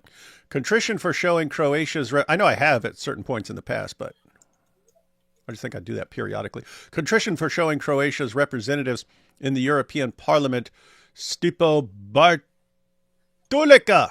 And Merry Christmas. Thanks. Thanks, Jagoda. Croatia's representatives in the European Parliament. That wasn't the video. Merry Christmas and Happy Hanukkah, D. Wood and AP. You're both doing God's work. Yep, even you, AP. That's true. That's the truth. Thank you. Thank you. That's the truth. The English, pale vampires with fetal alcohol syndrome who basically made Protestantism popular due to their fat syphilitic king killing his wives. Syphilitic? Vampires. You're in the wrong part of the world. I can't even take your comment seriously after that. Vampires. Come on. Syphilitic. You need to go over to Wallachia and so on. Los ojos son las terras del curo. I think that's the eyes. I think that's the eyes are the leather strap of the anus in some language. Doesn't that look like it? It does look like it. Yeah. Mm-hmm. I think Khamenei just made that up. I don't think Henry VIII had syphilis. So I think that's a theory about why his sons didn't survive, because that can be connected to having a venereal disease. Armageddon worried. Islam is winning. Armageddon worried. Hey, you actually use it like I did. Armageddon. I came up with this idea years ago, and I've never done anything with it. But Die Hard, because it comes up every year with Die Hard, the greatest Christmas movie ever. But so I noticed that in part 1, in the original Die Hard, he saves the people in a building. And then in part 2, he saves an entire airport. And then in part 3, he saves the city of New York. And then in part 4, he saves the entire United States. I didn't see what happened in part 5, but I know there's something about Russia. So he's saving like Western civilization or something like that. And then so they have to keep escalating. So what would part 6 be? Part 6 would be he's obviously got to save the entire planet from something that's coming. And I was like, oh, that was Armageddon. That was Armageddon. A meteor's about to destroy all life on the Earth and stuff, and he has to go up there. So I was thinking, like, what if that was? I thought about making like a fake movie trailer, and it says, first he saved an entire building, then he made a difference again and saved an entire airport, then he saved us again by saving New York City, then he saved the entire country, then he saved Western civilization. What's next? And then the movie trailer about the meteor coming and stuff like that, and then it hits Die Hard 6, Armageddon ready to die hard. Armageddon ready to die hard. That's how Tezbot used it. Armageddon worried. That's a very good idea. You should have put out that video. It could have gotten a lot of, at least 10 views or so. Someone could still do that. Fake movie trailers are popular for some reason. Yes. So anyway, that would be a cool fake movie trailer. And you've got all the clips. You just have to put them all together and make a fake make a voiceover. God forgive me, if Jesus was Palestinian, we wouldn't have Christianity because Mary would have strapped a bomb to his chest and sent him to be a martyr. That'd be actually a funny response. Be like, no. if they were really Palestinians, she would have trained him to strap a bomb on himself and she would have sent him to be a martyr. I saw a post and I didn't share it because I thought it's a little bit it's a little bit much. But it was, I don't know if you've seen it, but the so-called pretend state of Palestine made a post called "A Palestinian Family," and it's just it's Mary, Joseph, and Jesus. But it just says a Palestinian family, and Jesus is depicted as a baby with a keffiyeh, with a tablecloth around his neck, and somebody posted a response to it, and it's kind of like iconography nicely, and somebody edited that post and made a response to it and put in iconographic style an AK-47 into the baby Jesus' hand and said, if you want to depict him as Palestinians, at least do it accurately. I wasn't sure if that's a little bit too disrespectful, so I didn't share it. These are the tough calls we have to make, everyone. These are the tough calls we have to make in our line of work. But it was quite funny. AP is eating sevap, but as we all know, these letters have different sounds, and I think the V isn't. I think the V is pronounced R, so it's karap. No, it's actually chivap. Or karap. I'm at the stage where seeing Muslims in my town upsets me. It's the way they represent. Yeah, and that's the thing. You can be. Again, guys, I got into this because my best friend was a Muslim and his family was super cool and nice and so on. So there are plenty of cool Muslims, but yeah, things tend to change as their numbers get bigger. Michael James says, AP, do you like Lamagoon? My local Turkish restaurant stopped selling it because I was the only one who liked it.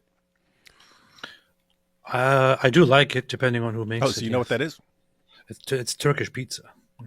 Oh, it's like, who's not going to like any kind of pizza's good? It's not really like pizza. It's just a pizza-ish Turkish thing, But it's kind of. Do you like it? Yes or no? Kind of, yes.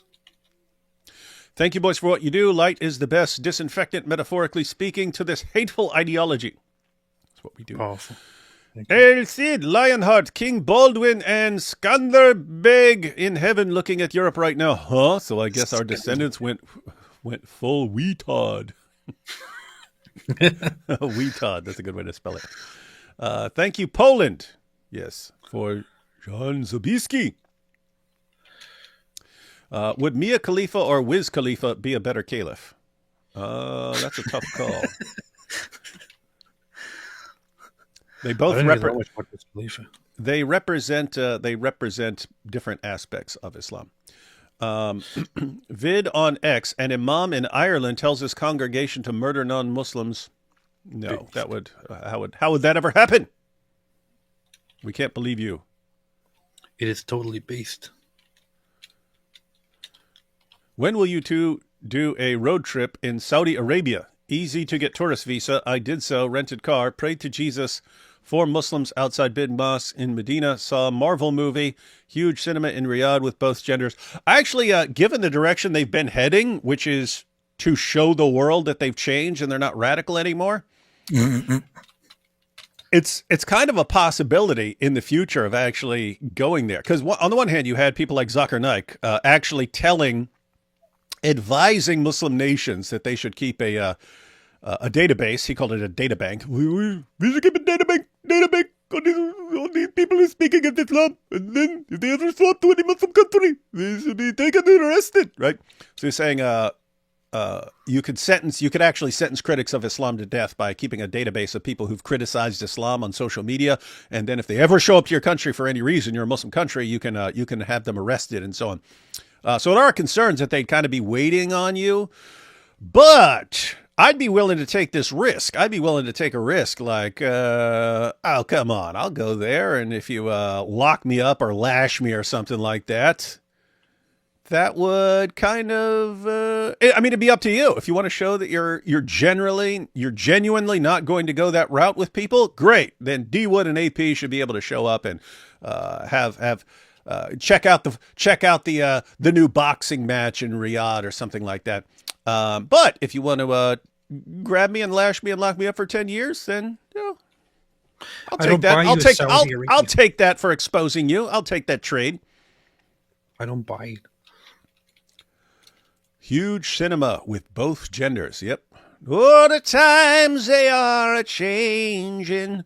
Searching Deeper says churches. What? I might go if there's another Iggy Azalea concert in Saudi Arabia. I might go to if Iggy Azalea is going to be on stage with her butt bouncing up and down while she sings "Worship the Goddess," we will go just to record. We will go just to record the audience, and under the condition that this time the concert takes place in Mecca. Got to be in Mecca, and she's got to be on top of the Kaaba, twerking, making it shake.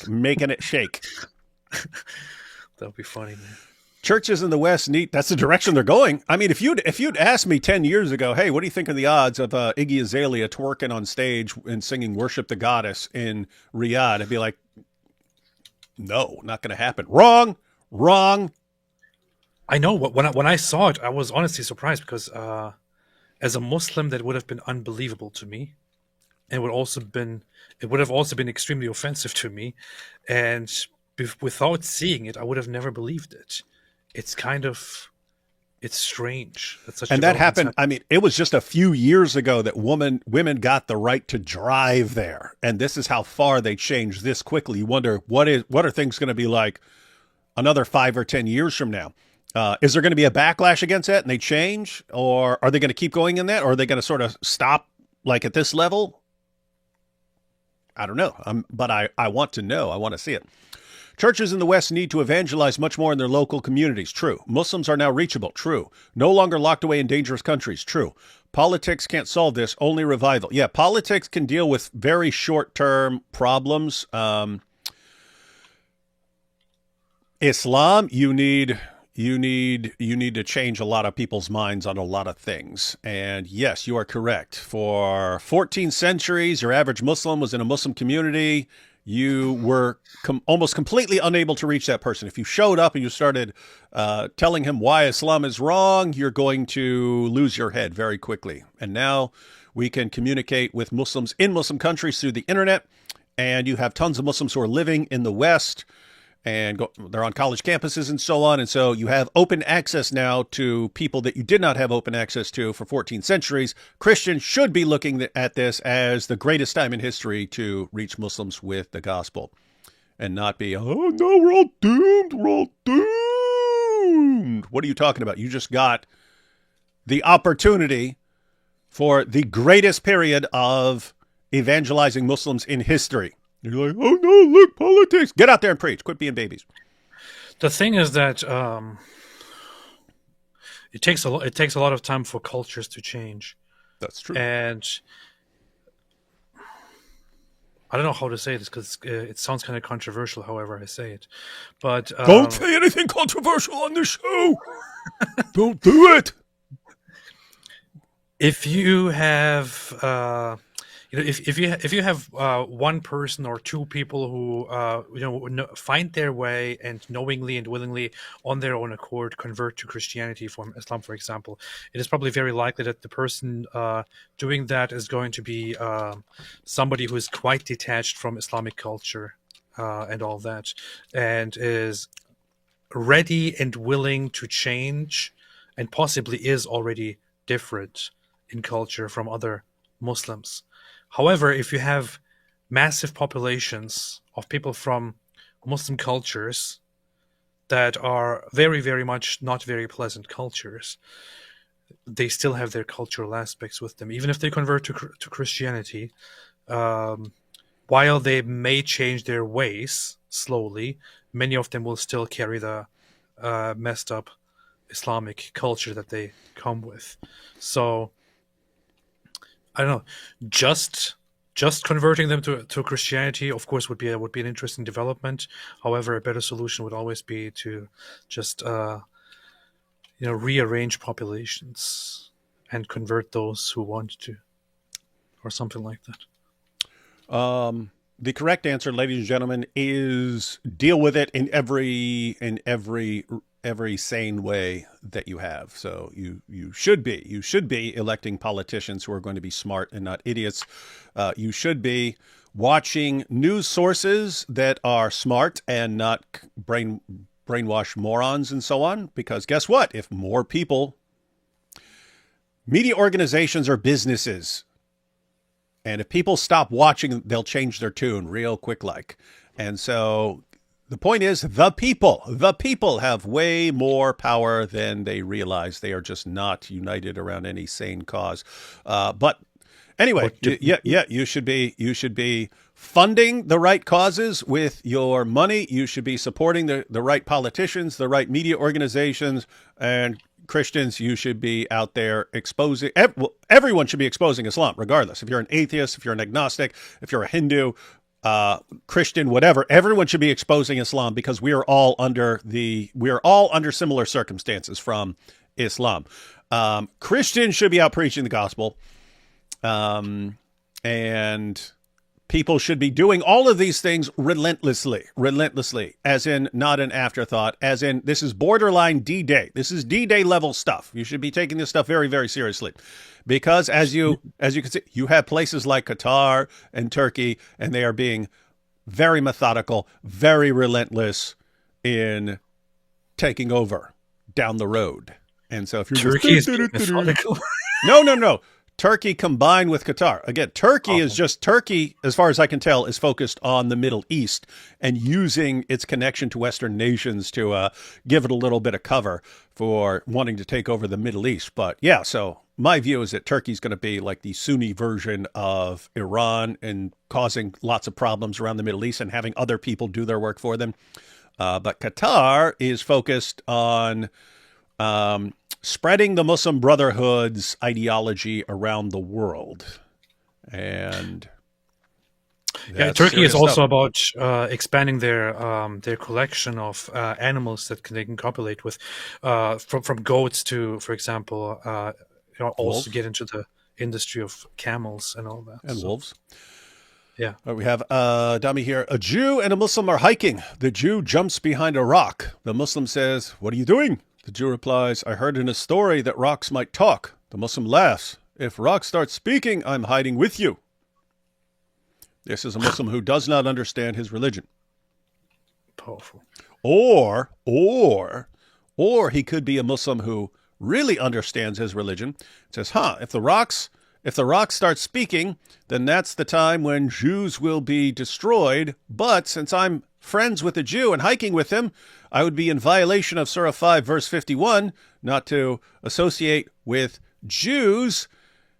And what's that verse say? Do not take the Jews as friends. They are friends of each other. If you do take them as a friend, you're one of them. And so you would actually be on the receiving end of a death sentence as well. So, yep, these are the things. These are the things. Or he wants to hide together with the Jew so that he knows exactly where the Jew is when the time comes. No, I know where he is.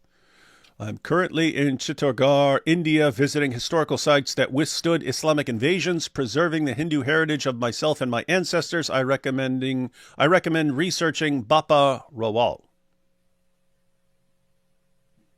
For those of you who know what that is, you can research it. Israel means struggle with God, the first jihadis. You see? AP and David Wood question, do all Muslims believe in Jannah, or are there different heavens in Islam? Merry Christmas.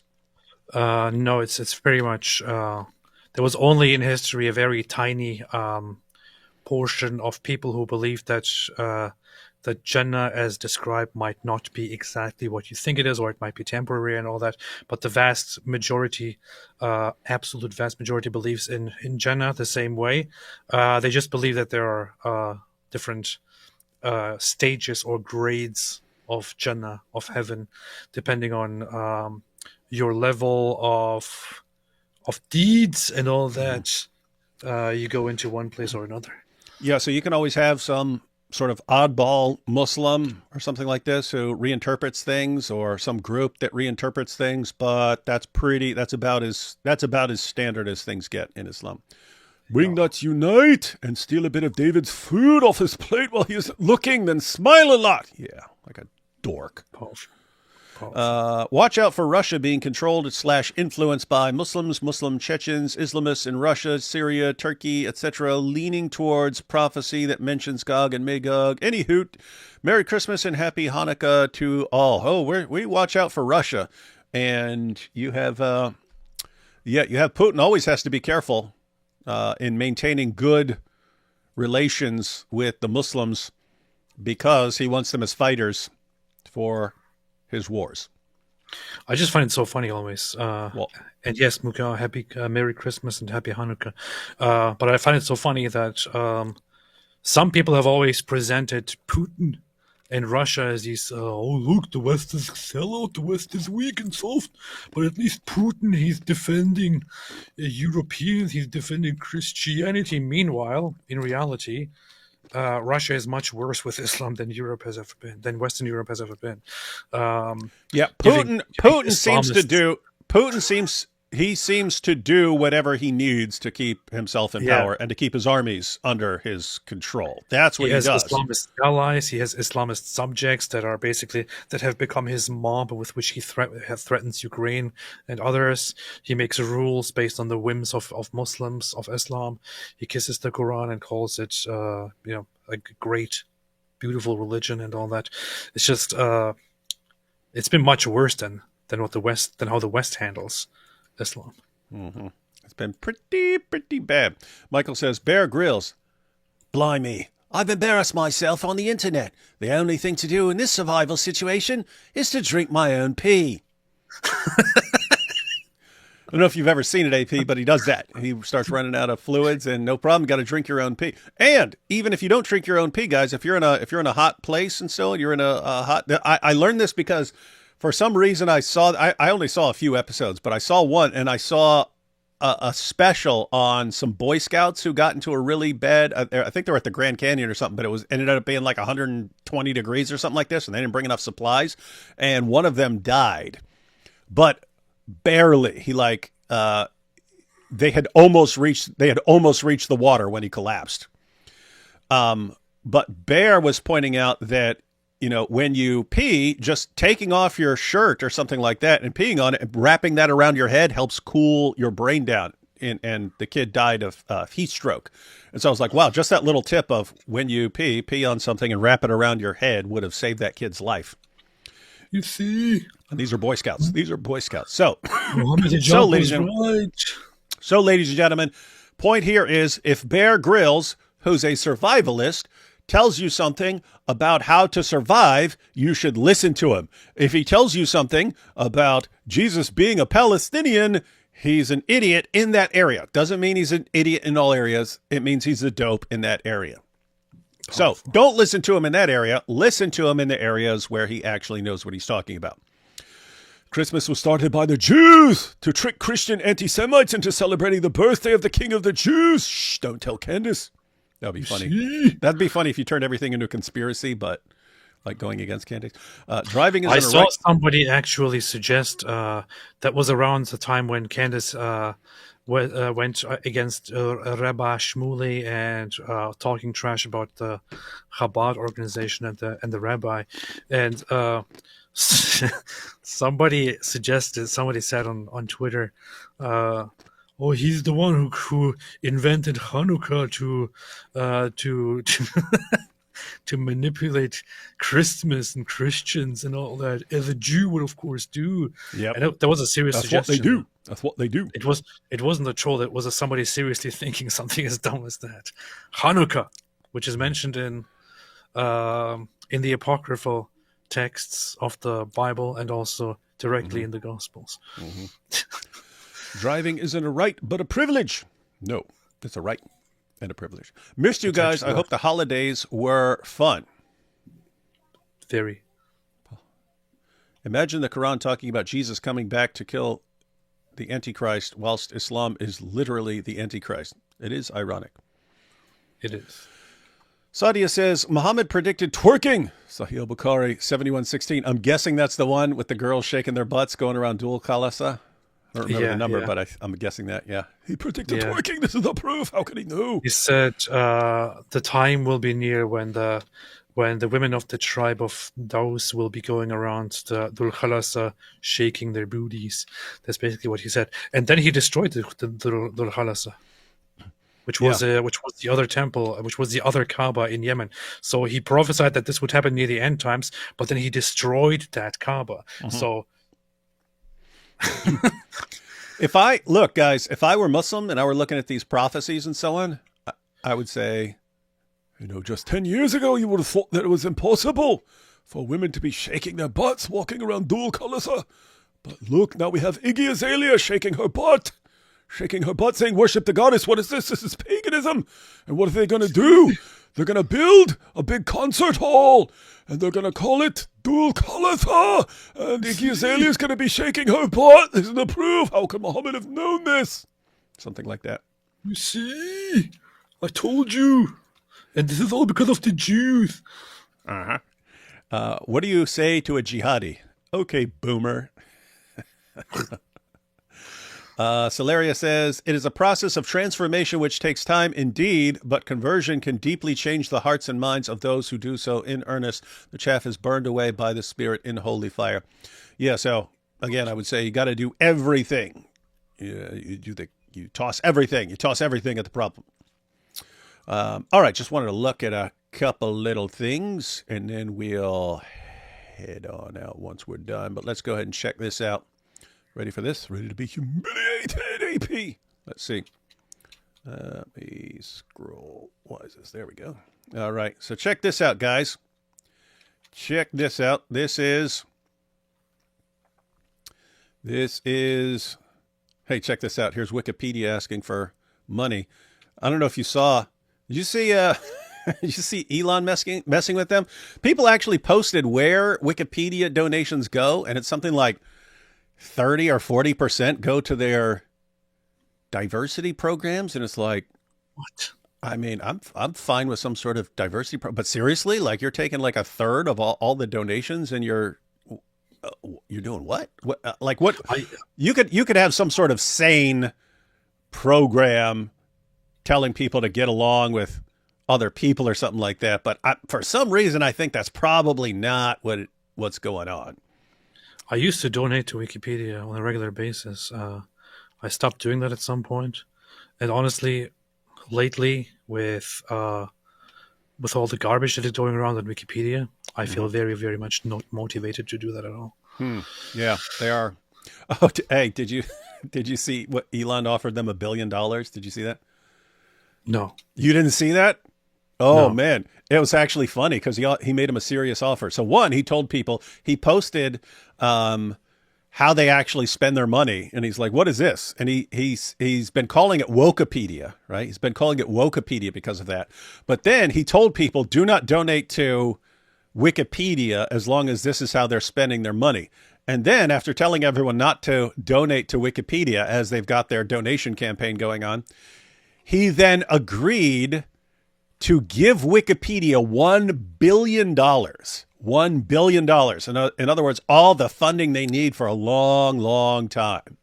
He offered to give them $1 billion if they will change their name for 1 year, just 1 year. So if they agree, change your name for 1 year. And he said, you have to change your name to Dickopedia. And he says, I will give you $1 billion to change your name for 1 year. Then you can change it back to Wikipedia. Isn't it crazy that you could just have that kind of money? You're like, I'll give you $1 billion just for this joke because I think it would be funny. Man, that's crazy. Funny. Anyway, that's what Elon said. Anyway, let's go through just a little bit of this. We're not going to read this entire thing. Just want to see where money's going. So the Qatar Investment Authority, QIA, is Qatar's sovereign wealth fund. QIA was founded by the state of Qatar in 2005. So you're talking less than 20 years ago. Look what you can do in 2 decades to strengthen the country's economy by diversifying into new asset classes. In November 2024, the QI had an estimated $526 billion of assets under management. So it's over $500 billion that they are that they're using for investments. And you check out into some of the investments. Let's kind of zoom down here. So investments. In January 2013, one writer pegged the QIA investment in Britain at 30 billion, France at 10 billion, Germany at 5 billion, while another reported that the total assets under management in June 2013 was on the order of 100 billion. Qatar's holdings stake in Barclays rose to 12.7% following Barclays' capital rising in October 2008. Qatar Investment Authority holds a small stake in Fisker Automotive. It also holds about 17% in the Volkswagen Group, Porsche, and Hochtief, as well as investments in Sainsbury's. That's their grocery store. I think it's like the biggest grocery store company over there in the UK. And I think they're the biggest. I think they have the biggest share in that. So they're literally controlling the food. Anyway, the French government has made of Qatar a strategic partner, and the list of partnerships between the two states includes all these places, blah, blah, blah, blah, blah, blah, blah, blah, blah, blah, blah, blah. In February 2009, France accorded special beyond OECD investment privileges, Organization of Economic Cooperation and Development, investment privileges to Qatar and its state-owned enterprises. One example is capital gains exemptions in France. The QI is also reported to hold part of Glencore. On the 8th of May 2010, Qatar Holding, an indirect subsidiary of QIA, purchased the Harrods Group from Mohammed Al Fayed, including the Knightsbridge department store. Department stores. QIA are also the largest shareholder in Sainsbury's. Yeah, okay, that's Sainsbury's. Largest shareholder in British grocery stores. On the 3rd of December 2010, Qatar Investment Authority, along with Colony Capital and Tudor Saliba Corporation, was part of an investment group known as Film Yard Holdings, which purchased Miramax from Disney. They're going in every direction. I have to say, from an investment perspective, these guys are being smart. They're diversifying. February 2012, it completed the acquisition of Credit Suisse's headquarters in London. QIA holds a 6% stake in Credit Suisse and owns shares in Apeldoorn, the majority owner of Canary Wharf Group. Qatari Diyar, a property arm of the fund, along with Canary Wharf, won a $300 million deal to redevelop the Shell Centre in London, the former London headquarters of Royal Dutch Shell. The French government has offered tax exemptions for Qatari real estate investments in the country and have acquired almost $4 billion of property. In May 2012, it acquired a stake below 3% in Royal Dutch Shell. It has announced a plan to raise its stake to 7% in late 2012. Qatar Sports Investments completed a buyout of the French football club Paris Saint-Germain, which valued the club at $130 million. QSI invested a further $340 million in the club. They had bought the blah, blah, blah team the previous year. Qatari president of PSG, Nasser Al-Khelaifi, is also the director of Qatari-owned television network Al Jazeera Sports. Guys, you're familiar with Al Jazeera? That's Qatar. That's Qatari TV network. Al Jazeera Sports, which launched French television channels in beIN Sport. Qatar has also offered to finance social programs in French suburbs. You know what I find funny here? I don't you find have a this typical American. You just refuse to pronounce Paris Saint-Germain. Why would I want to pronounce any of this stuff? Because everybody in Europe would have the respect to pronounce that football club's name properly. I don't even know what the heck it is. Paris Saint-Germain, the handball? No, they said handball team. What the heck is a handball primarily team? Football. It's a sports club. You're a sports club. So let's see. November 20. I'll just hit some highlights here. November 2012. Blah blah blah. Starting blah blah blah blah blah. 4-year made in Italy. To promote Made in Italy, and Qatar's Arabic partners push them to invest in Italian economic sectors like fashion, luxury, design, food, tourism, lifestyle, and leisure. They are investing in everything. 2013. It's like they are methodical, man. This is brilliant. In January 2013, Qatar Holding, indirect subsidiary of QIA, said it would invest $5 billion into petrochemical projects in Malaysia in 3 to 4 years. Investment was said to help Malaysia compete with neighboring Singapore to become the region's top petrochemical hub. $200 million in India, blah, blah, blah.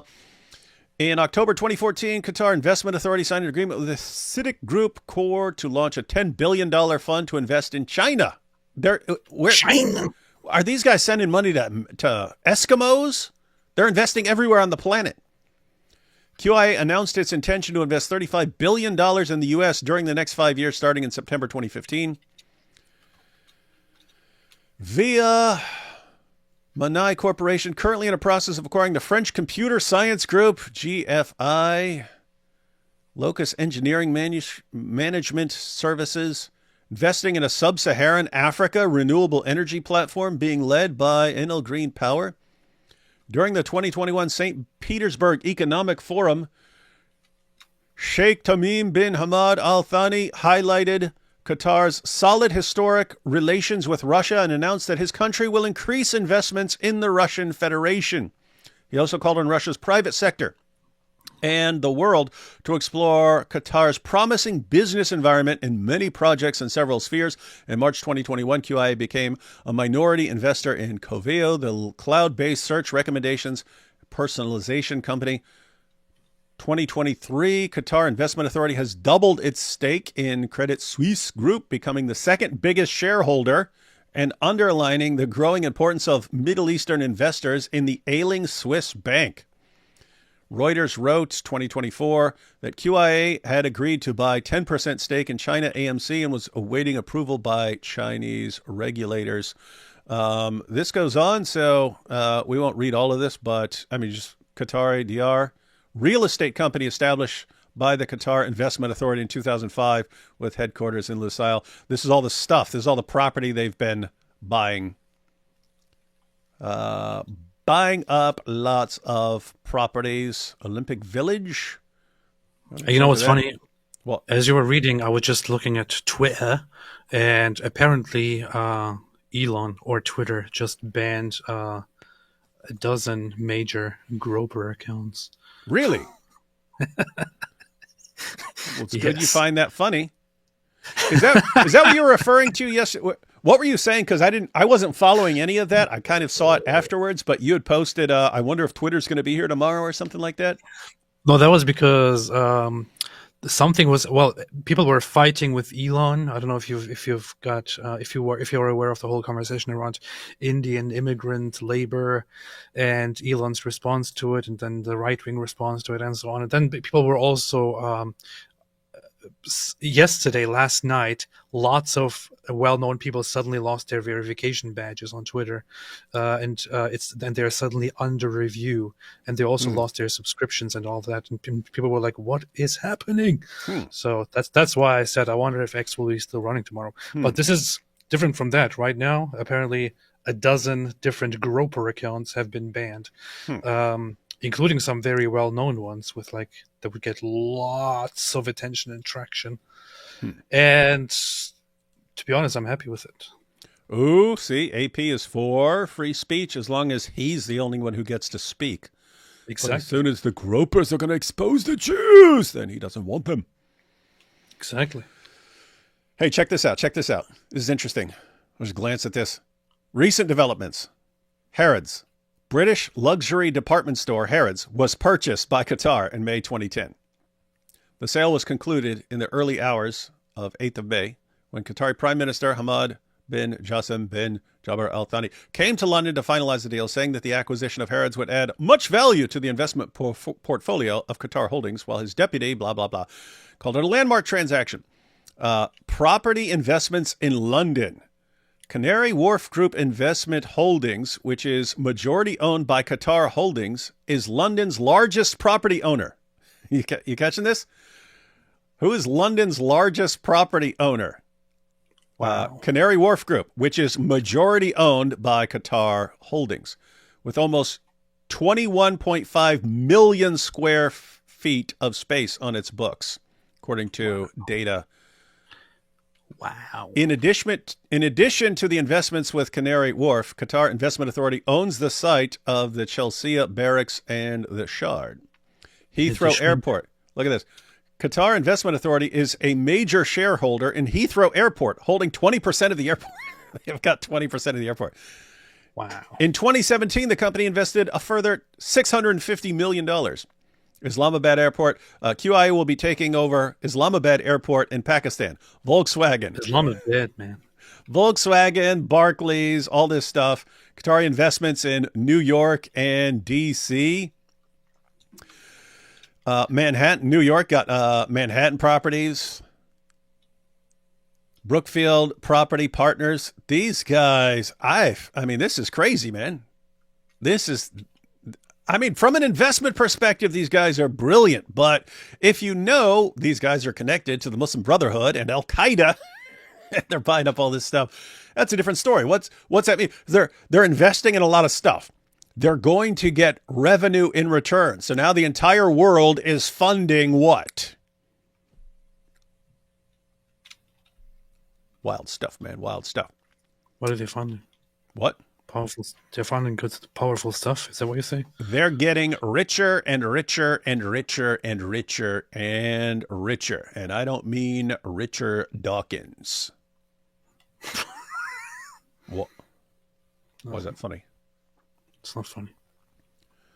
Was it funny then? Just have one more thing I want to look at. One more thing. Rich are getting richer. Take these couple of super chats here. Peace be upon me. One church, no mosque. How about no mosque at all? Very rude plan. Got to have a based economic portfolio. Hey, bros. Economic portfolio. Hey, Issa, you should jump on with us on Tuesday.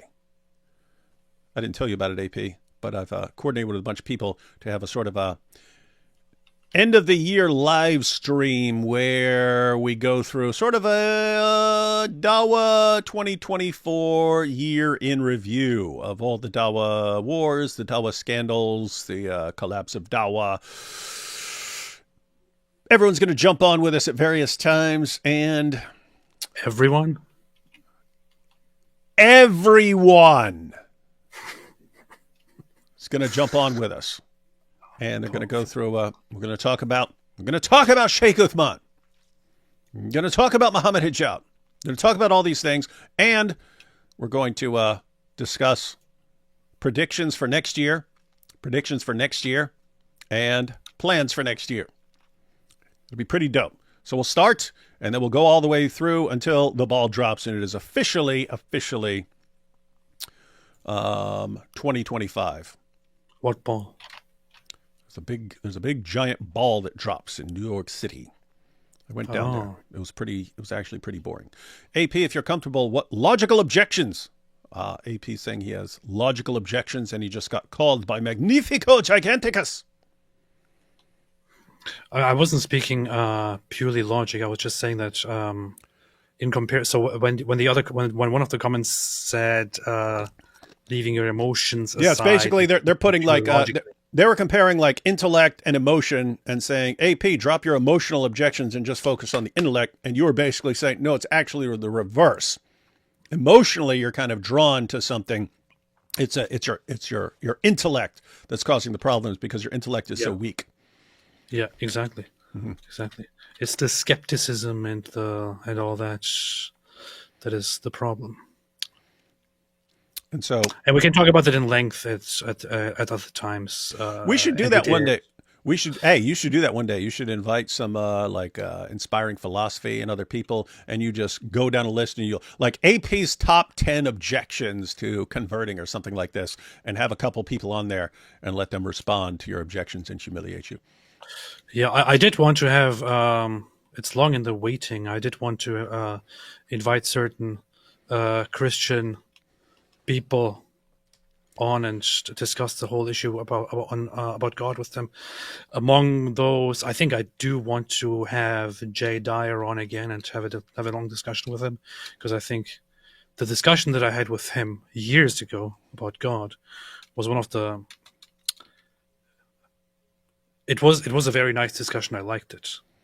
I also have some respect and admiration for Jay Dyer, because he's a very, very, very brilliant, very intelligent guy.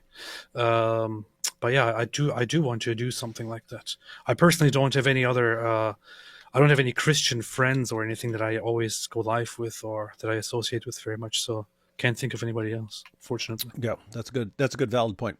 Oh, as far as Tuesday.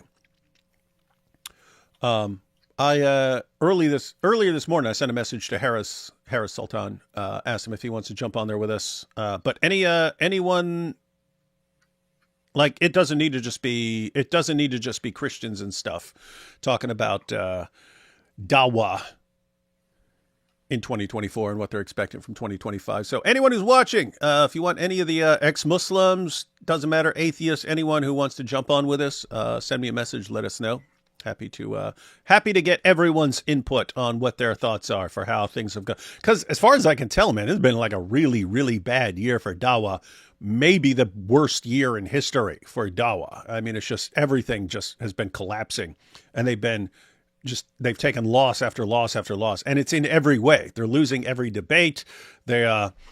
They really thought they were gonna crush Israel at some point just by whining on college campuses. That didn't work out, to the point where they're giving up. They're focusing on Syria. Now you're getting the dawah wars. All these people who were united and they were best buddies when they were attacking Israel are now attacking each other online because they're supporting different factions in Syria and so on. So it's all collapsing. It's all collapsing. Powerful. And Knows Too Much says, Jesus the Jew was speaking in Hebrew. I heard a voice speaking to me in the Hebrew language. Acts 26:14. Jesus said to her, Mary. She turned and said to him in Hebrew. John 20:16. Most translations say Aramaic, but I think they use sort of the same thing in the Bible for referring to Hebrew and Aramaic quite frequently. I mean, he clearly says in the Gospels that he is a Jew. It's like you don't even need anything else. Jesus refers to himself as a Jew. The Samaritan woman calls him a Jew in John 4:9. He calls himself a Jew in John 4:22. And then Paul calls himself a Jew, a big Jew, and also explains that Jesus was a Jew, and so on. So these people who don't want to acknowledge that they are just engaged in mental gymnastics that are just beyond horrible. But the people... Exactly. All right, just wanted to look at this. As far as Qatar, just wanted to look at this one last thing. I'll need to crop this because it's a different size, but let's see here. Qatar, you're such a wonderful, awesome place. But you're starting to creep me out by taking over so much stuff and buying properties and funding all these mosques and such. When you support the Muslim Brotherhood and Al-Qaeda, you're creeping me out, creeping me out, creeping me out. So this is Newsweek.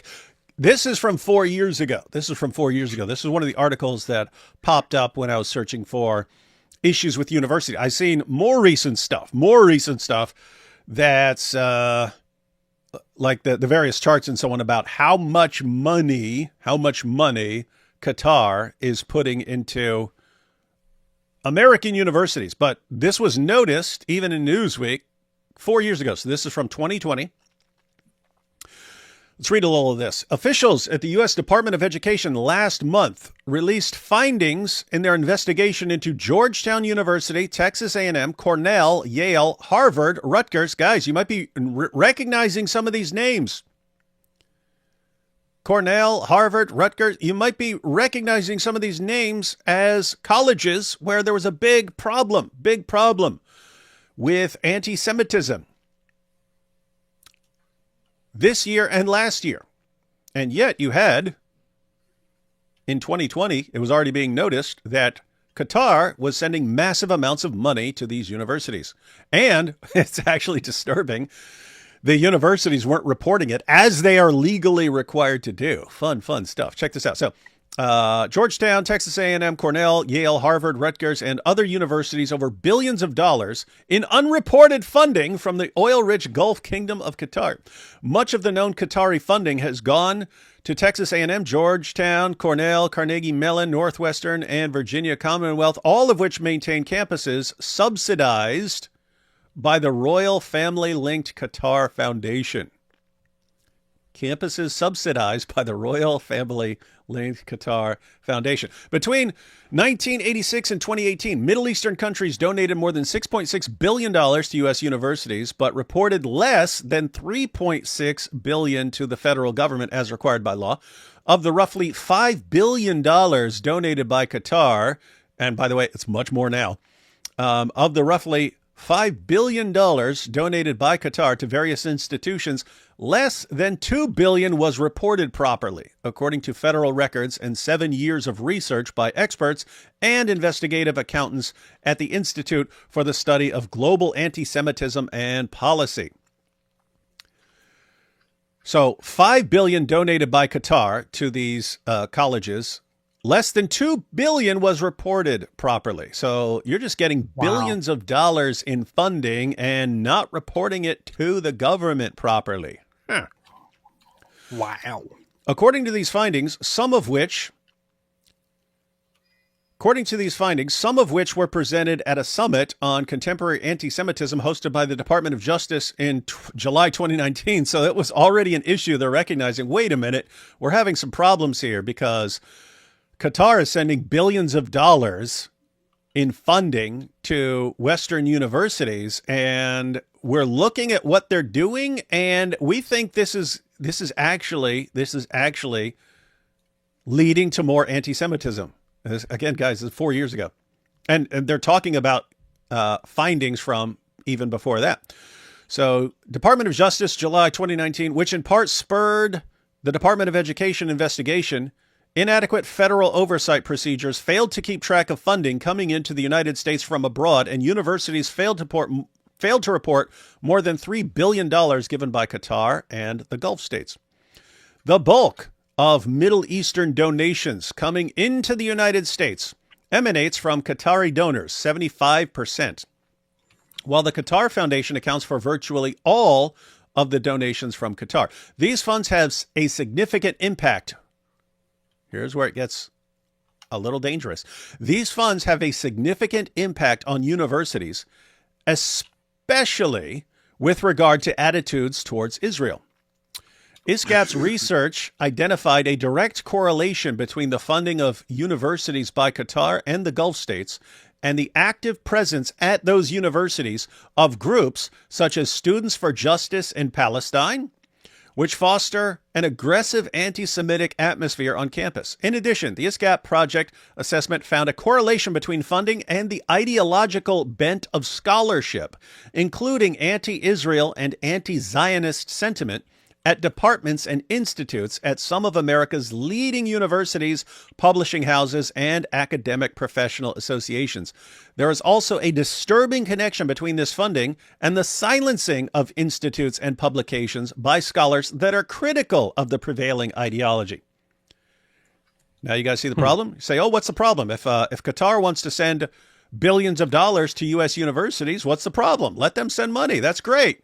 Well, that money is not free. As we saw in the video, there's no free lunch. They're not just handing you money for nothing. They're saying it actually has an impact. You have radical groups that seem to take off after Qatar hands piles of cash to these universities that don't even report it properly, and it affects their research. The research changes. Suddenly people start, their scholars, their professors and so on, start cranking out material against Zionism and so on. And people who are on the side of Israel, well, they have to keep their mouths shut. Interesting stuff. No free lunch. So you're saying we should be Israel first? Is that what you're saying, David? That's what you're saying, you see. Let's check this out. But AP, this is what I find hilarious. This is what they accuse Israel of doing, but it's Qatar doing it. I wish Israel did this, man. So anti-Semitism has been on the rise at North American universities in recent years as a result of traditional forms of anti-Jewish sentiment on the political right and more modern anti-Zionism promoted by progressives on the left who seek to delegitimize the Jewish people's right to self-determination by advocating a wide-ranging boycott of the state of Israel. Jewish students have been made to feel increasingly unwelcome at institutions of higher learning. This perspective is becoming pervasive within academia. Again, guys, this is long before these protests of the past 2 years. This is long before the October 7th attack. They were already noticing problems with anti-Semitism on these campuses that have received massive funding from Qatar. Qatar is not unique, and neither are those universities. Based on its Follow the Money report, ISCAP found that a number of autocratic Middle Eastern regimes funneled billions of dollars of unreported funding to U.S. universities in order to promote an atmosphere sympathetic to their efforts to demonize Israel on campus. Qatar has long been an important source of funds for the Palestinian terror organization Hamas and has forged relationships with the Islamist groups ranging from the Muslim Brotherhood to the Taliban.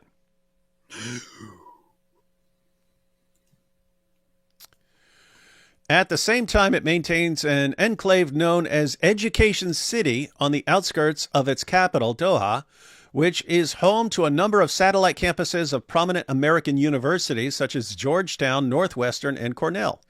Education City is funded by the Qatar Foundation, which maintains close ties to the Muslim Brotherhood and is linked directly to theologian Yusuf al-Qaradawi. Al-Qaradawi is a leader of the Muslim Brotherhood and Qatari Foundation, holds a prominent position in Education City, and his ideology emanates throughout, from the Al-Qaradawi Center for Research and Modern Thought to the Sheikh Al-Qaradawi Scholarship and other similar programs. Al-Qaradawi is an extremist who has advocated the destruction of America and the Jews. He also calls on all true believers to finish the work of Hitler. He has been a trustee at the Center for Islamic Studies at Oxford University. Qatar's $3 billion in unaccounted funds is the tip of the iceberg. $3 billion is nothing. Foreign funds are coming into the United States to promote certain ideologies, now infiltrating into universities and permeating the most precious institution in our democracy, our education system. Qaradawi also said that it's good, it's permissible for people to blow themselves up in terrorist attacks against Israeli civilians and whoever gets in the way. Well, what could go wrong there, AP? Qatar's $3 billion education system, blah, blah, blah. ISCAP's findings on the paucity of appropriate university compliance with legally mandated disclosure of foreign funds have been echoed by DOE officials testifying before Congress earlier this year. Deputy Secretary of Education Mitchell Zais explained all degree-granting domestic institutions of higher education are covered under Section 117 of the Higher Education Act. There are approximately 3,700 such eligible institutions in the United States, but based on recent reports the department has received, fewer than 3% reported receiving foreign gifts or contracts. So, nice. So they're not reporting the stuff. Anyway, that is why last month's release of preliminary findings in the Department of Education's investigation into foreign funding of American universities is a critical first step in stopping the manipulation of American universities and the students they teach. Huh. And why do people have a problem with this? Just because they want to push Islamist ideas and are working together with Islamist organizations and movements that are anti-West and anti-human rights and all that. So what? What's the problem? There is no problem, AP. There's never a problem with anything. But guys, so Qatar isn't on people's radar because they're not running out, oh, we'll slaughter you all in the name of Allah. They're planning very carefully for the future revival of the caliphate, and they're doing it with piles of money. But their investments, so that you have funding a mosque. That's not an investment in terms of you're going to get tons of money back, although you might get some back from zakat or something like that for your caliphate down the road. The funding of universities. These are for other purposes, but they're also massive investors in various businesses around the world. I mean, everywhere. China, Europe, America. China. Huge investments in businesses, which means they're making money back. They're making money back. Piles and piles of money coming in. And who are these guys connected to? They're connected to the Muslim Brotherhood, Al-Qaeda, the Taliban. Nothing to worry about here. Nothing to worry about here. Fun stuff, ladies and gentlemen. Fun stuff going on. What are we, stupid? It's to the point where I'm like, gosh, guys, if you want to be subjugated this bad, you deserve it. You just deserve it. That's how I've been thinking for a while now. Mm-hmm. Yeah, we need our own little country that just goes and minds its own business as the rest of the world blows itself, sells itself to Islam. So, guys, again, there's a link to the video on X. That is the video from Visegrad that we watched earlier. Be sure to share that. What you don't want to be is someone who ignores the problem until it's massively too late. Got to be on top of all this stuff. AP thinks it's already too late. I'm the classic optimist. Everything is always going to work out for my good. In movies, sure, yeah. All right, let's take these last couple super chats, then we'll be out. Tamim, Amir of Qatar, Khamenei, Erdogan equals trinity of evil Islamo-Nazi dictators. Is that true or is that racist? It's pretty powerful. That's weird because we know AP never, ever, ever wants to speak against his hero, Erdogan. Muslims, e.g. hijab, argue the speed or size of the caliphate's rise is unexplainable without divine support. Is it explainable? Watch the video that I watched the video of him arguing that against Jordan Peterson, and Jordan Peterson then asking, so then why did it stop at the borders of Europe? And Mohammed Hijab then goes, well, because it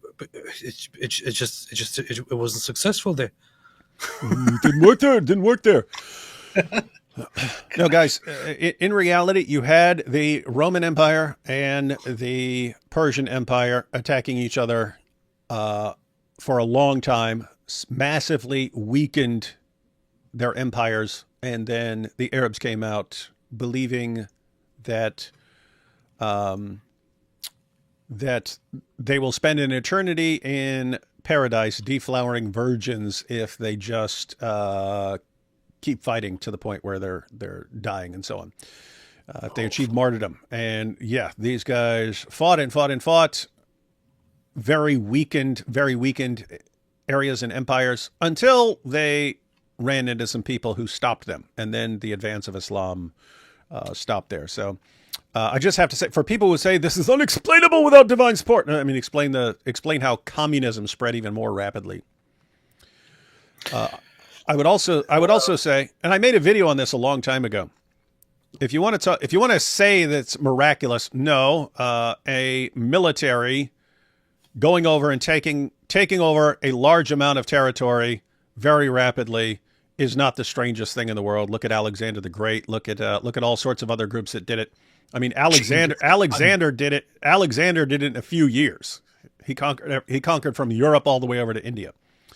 So that was even more rapid than Islam. But if you want to talk about miraculous, no, a guy rising up and rallying a bunch of people around him and going around conquering it does not require something miraculous. Christianity, by contrast, that's a different story. There's preaching and so on. And matter of fact, preaching a message and then spreading rapidly, that doesn't require anything miraculous. But if you look at how early Christianity actually spread, why it took off and why the Roman Empire couldn't stop it, it's actually interesting. And it's all tied to everything that happened before it. So in the Torah, you had the three big festivals that any Jew who could was supposed to go up to Jerusalem to gather for this festival and so on. But in the meantime, the Jews get conquered by the Assyrians, and then the Assyrians deport a bunch of them to various places. The Jews get conquered by the Babylonians, and the Babylonians deport a bunch of them to different locations. It's actually The Jews get conquered by a bunch of different groups, and sometimes some of them would come back, and sometimes they would have communities in different places. So you have lots of Jews in like Alexandria. You have lots of Jews in various places. You have Jews in Rome, Jews all over the place. So you have Jews that are Jewish communities all over the place, and those who could would try to come back for the festivals if they could. And so that's just the way things set up. You have the teachings, hey, get together for these festivals when you can. If you're physically and financially able, get together for these festivals. And you have Jewish communities from all over the known world at that point. And when is Jesus crucified? He's crucified around the time of the Passover, when you would have had tons and tons of Jews from all over the place gathered together. That's when Jesus is crucified, and that's where news of his resurrection starts spreading. His followers start saying, this guy rose from the dead and appeared to us. Then when does the church start? When does the Holy Spirit descend? Pentecost, Festival of Pentecost, when people would have been gathered together again. And it's interesting, you can read in the book of Acts, when the Spirit descends on the people, there were Jews gathered from all over the known world at that time. Let me just read this little bit real quick. You see, the Jews did it. You see, it was the Jews. Check this out. So I'll just read here. This is Acts 2, when the day of Pentecost came, they were all together in one place, the local small group of Christians. Suddenly, a sound like the blowing of a violent wind came from heaven and filled the whole house where they were sitting. They saw what seemed to be tongues of fire that separated and came to rest on each of them. All of them were filled with the Holy Spirit and began to speak in other tongues as the Spirit enabled them. So they start speaking in different languages. Verse 5, now there were staying in Jerusalem God-fearing Jews from every nation under heaven. When they heard this sound, a crowd came together in bewilderment because each one heard their own language being spoken. Utterly amazed, they asked, aren't all these who are speaking Galileans? They're from Galilee. Then how is it that each of us hears them in our own native language? Parthians, Medes, and Elamites, residents of Mesopotamia, Judea and Cappadocia, Pontus and Asia, Phrygia and Pamphylia, Egypt and the parts of Libya near Cyrene, visitors from Rome, both Jews and converts to Judaism, Cretans and Arabs, we hear them declaring the wonders of God in our own tongues. Amazed and perplexed, they asked one another, what does this mean? So here's what you actually had. A bunch of people convert to Christianity after that. All these people who had come up for the festival from their Jewish communities spread all across the known world. And then a bunch of them stay behind in Jerusalem to learn from the apostles. So they spend a couple of years learning from the apostles. They're learning from the apostles. And that's when you had, remember, people going and selling their property to support the Christian community. They're like selling their stuff. Like Barnabas sells some stuff and then gives it to the community. They were doing that because these guys had come from other places and they're in Jerusalem. This is not where they live. It's not where they lived. So in order to support the Christian community from all over the world, people are selling property to support them. Right? So you need some stuff. You need some socks. No problem. We'll take care of you. We'll get you some socks and so on. So then these people spend the next couple of years learning about Jesus from the apostles. Then what happens? A huge persecution breaks out, and it says, also in the book of Acts, it says, so they all went back to where they came from. What did you just have instantly? You had a bunch of Christians who spent a couple years learning at the feet of the apostles, going back to all these major cities across the known world, and then going back and preaching the gospel. That is why when the persecution broke out, and eventually when it became a persecution by the Roman Empire actually couldn't stop it. It spread too far, too fast. And I would say when you tie all that together, I would say if you wanted to say there's something miraculous, an army marching out and conquering a bunch of places that were weakened is not terribly impressive. When you look at how Christianity spread really rapidly and it's connected to festivals and to the land of Israel being repeatedly conquered and ending up with populations of Jews across the world, and how this all ends up being for the spread of the gospel. I don't know. That if I were to say something is miraculous, I would look at that, how everything tied together. Those are my thoughts. So all of that was just for that point. That very, very awesome, powerful point. Yes, it was. Nice. And it was I want to say, I would suggest one reading. I would suggest one book. Not that I read books myself. Andrew Tate said reading books is gay and for losers. So I don't read any books. You don't want to do that. But for those who do read, who are losers, there is a book by Robert G. Hoyland, which is called In God's Path, in which he very nicely analyzes and deals with the idea that the spread of Islam was extraordinary and miraculous and all that, and he basically pretty much debunks the idea that it was miraculous, and depicts it as actually quite normal and natural under the circumstances, and also adds to that just like in the 7th century Islam spread, or the Arab nations or the Arab tribes spread and then eventually came together and turned it into the Islamic Empire, other tribal peoples were spreading and conquering all the time. And especially from the northeast, from Asia, from the steppes and so on, different tribes came and conquered in a far more impressive way than the Arabs did. The Arabs just came at a very opportune time. You could call it a good coincidence, if anything. The Mongol expansions were much more, significantly more extraordinary and miraculous, if you want to call it that. So this is really not a very big point for Islam. Plus, it also pretty much shows that Islam spread by the sword. And it did. But this really ties into this issue of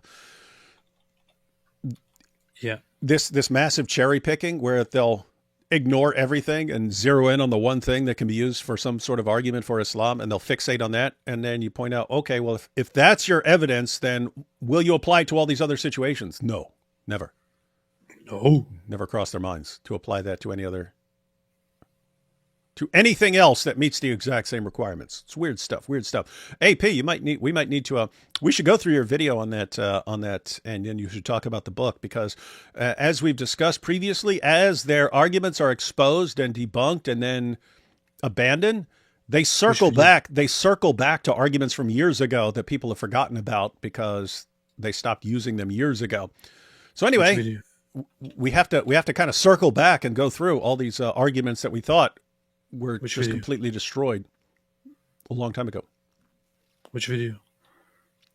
You just said your video responding to that thing. That the hijab one? Oh, no. That was just a clip from their interview. But yeah. That's what I'm saying. Revisit that and then talk about the stuff that's in the book. Yeah, possibly.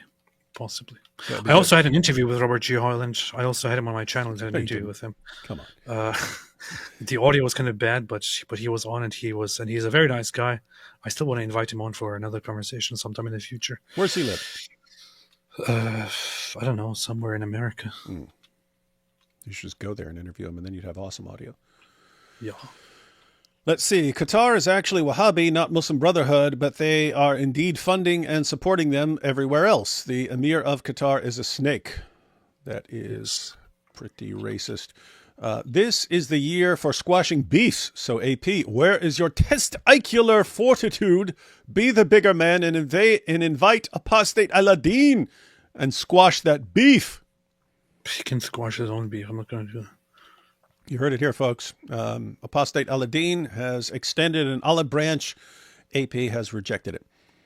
Many people I speak to support the idea of bring back the British Empire to stop the spread of Islamism around the world. I still believe there are all kinds of things the West can do. Bringing back the British Empire, that's when I'll say too late. That's when I'll say too late. Like bring back a comedy club, pretty much. The Brits right now to be the British Empire. They can't defend London. You think they're going to take over the world? They can't defend any. They can't defend any other major cities. You think they're going to go out and take on the world? They just get drunk and that's it. Yeah, that's all they do. Super chat, no comment from Art though. And finally, we have Moo Joe. How do we know these Jews converted and did not just follow it as an extension of Judaism? Was it simple as that you, whether a Jew or believe Jesus was the Son of God, did Jesus say he was not a Jew? Oh, we've pointed out before, like when you're talking about conversion that early, it's conversion to believing Jesus is the Messiah. You believe that you're following. The apostles did not think of themselves as starting some new religion. The apostle Paul did not think of himself as going around starting a new religion. They thought Jesus is the fulfillment of everything the Jewish people have been waiting for. And so you eventually end up with just treating it as two completely different things. But no, back then, you were converting to following Jesus as the Messiah. That's what you're converting to. But that spread very, very rapidly. And it ended up becoming more divided because it became increasingly focused more on Gentiles. So you're dealing with people who just have no Jewish customs. And over time, it became... Did you just say more on Gentiles? Did you just say more on Gentiles? Yeah, Gentiles are moron. That's why they're called Goyim.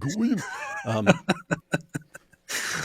we just talked about this the other day when we were going through the debate between Rabbi Tovia Singer and Dr. Michael Brown. Because Michael Brown was pointing out that the reason there's such a gulf between Christians and Jews is kind of the fault of both sides, in that there are Jews and Jewish rabbis who, if you say you follow the Messiah, there are Jewish rabbis who think you're fine. They still, what was it? Rebecca told us that something like 20% of Jewish rabbis or something like that believe that you can follow Jesus and still be an Orthodox Jew. I looked at it as well. It's still an internal debate. The majority says that at this point, if you do follow Jesus, you are no longer Jewish. But others still say, well, you are still a Jew. So. Yeah. So the majority position is, if you say, hey, I'm going to follow Jesus, it's okay. We're separating from you. So on the one side, that would cause division, right? And hey, get away from us. We're not part of you anymore. And on the other side, you ended up with a Christianity that sort of lost any connection with its Jewish roots, and so they have no idea what the connection is.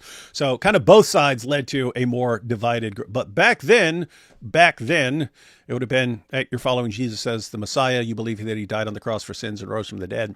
And anyway, that spread really. Yeah, really there are some weirdos who suggest Kim was also one of those. Kim Iverson also recently was one of those who said that Christians are different. They're no longer Jewish because they believe the Messiah has already come, and you can't believe them. That's not true. That's completely nonsense. The early Christians were considered Jews, although they followed Jesus as the Messiah. They still went to the synagogue. They still went to the temple. They were welcomed. They were treated as Jews. They were still seen as Jews. And following Jesus as the Messiah alone would be no reason at all for them to be rejected as Jews. Believing that the Messiah has already come, or is here, or has passed, is no reason to not be counted a Jew. What caused problems and division early on, and what caused the Christian community to basically leave the synagogues. It's basically. Was more so the beliefs that came with believing that Jesus is the Messiah, not the fact that Jesus is the Messiah alone. You can't totally believe that the Messiah is here. You've had tons of Jews who've believed in people that other Jews would reject as the Messiah. There have been Jews who have followed all kinds of messiahs. It would just be weird to say, hey, if you ever followed the wrong Messiah, then you're not a Jew anymore. You're throwing out lots of Jews down through history. In fact, the Jewish idea is that in every generation, it is expected that the Messiah is here, pretty much. Whenever you're alive, there is always the possibility that the Messiah is there, and so speculations on that have been going around forever. Nobody is seen as a non-Jew just because they believe in one Messiah, which the others don't accept. All right. And Bo Rudder says, is Qatar driving up housing prices? Someone is. It's actually me. Because houses used to be massively cheap compared to what they've been for the past couple of years. I don't know what's going on there. And Candace O versus Babylon B. Twitter spat. Hilarious. Oh, that might be a topic to cover in a live stream because that one's been going on. That was actually funny stuff. Yeah, so we might need to cover that or at least go through some of that. She started crying because they made fun of her. Which, with a pretty... like, she'd already won Anti-Semite of the Year, and they just toss one little jab at her, and then her and her fans... She's like, I'm not saying this is wrong, I'm just saying it's not even funny. It's not even funny. It is funny. It was funny. We agree, and we are better experts on comedy than Candace. Oh, all right, everyone. Thanks for watching. Hope everyone starts paying a little bit of attention to Qatar. AP will be on your channel tomorrow. Do you know what we're covering yet, or is that yet to come? We are to be live tomorrow. I do kind of want to do something fun tomorrow. Candace. And look into... the Christmas meltdown that Muslims had. It's a Christmas meltdown. I was thinking it's too late. Christmas has passed, but you also have Orthodox Christmas coming up, so we're right in the middle of the Christmases. So I think you're on safe ground talking about Christmas. Did you just say? Oh yeah, okay, yes, that's true. That's right in the middle of the Christmases. That's true. Inshallah. All right. Because the meltdown that Muslims had over Christmas was just funny. It was amazing. I loved it. It's funny. They have a meltdown every year. It's always funny. Okay. All right, guys. So tomorrow, it's always possible that AP would change his mind or that something happens that changes the topic and so on. But we may be covering the Christmas meltdown, and then we'll have super dope stuff on Sunday on my channel. And then we'll go, we'll have to have something awesome on AP's channel on Monday. And then on Tuesday, we'll have a super fun time. Get everyone together who wants to tell us what their highlights were. We will be covering the scandals. We will be covering the Dawa wars. We will be covering the Dawa meltdowns of this year. It'll be super based and a good start. Powerful. To next year. All right. See you next time. See you next year.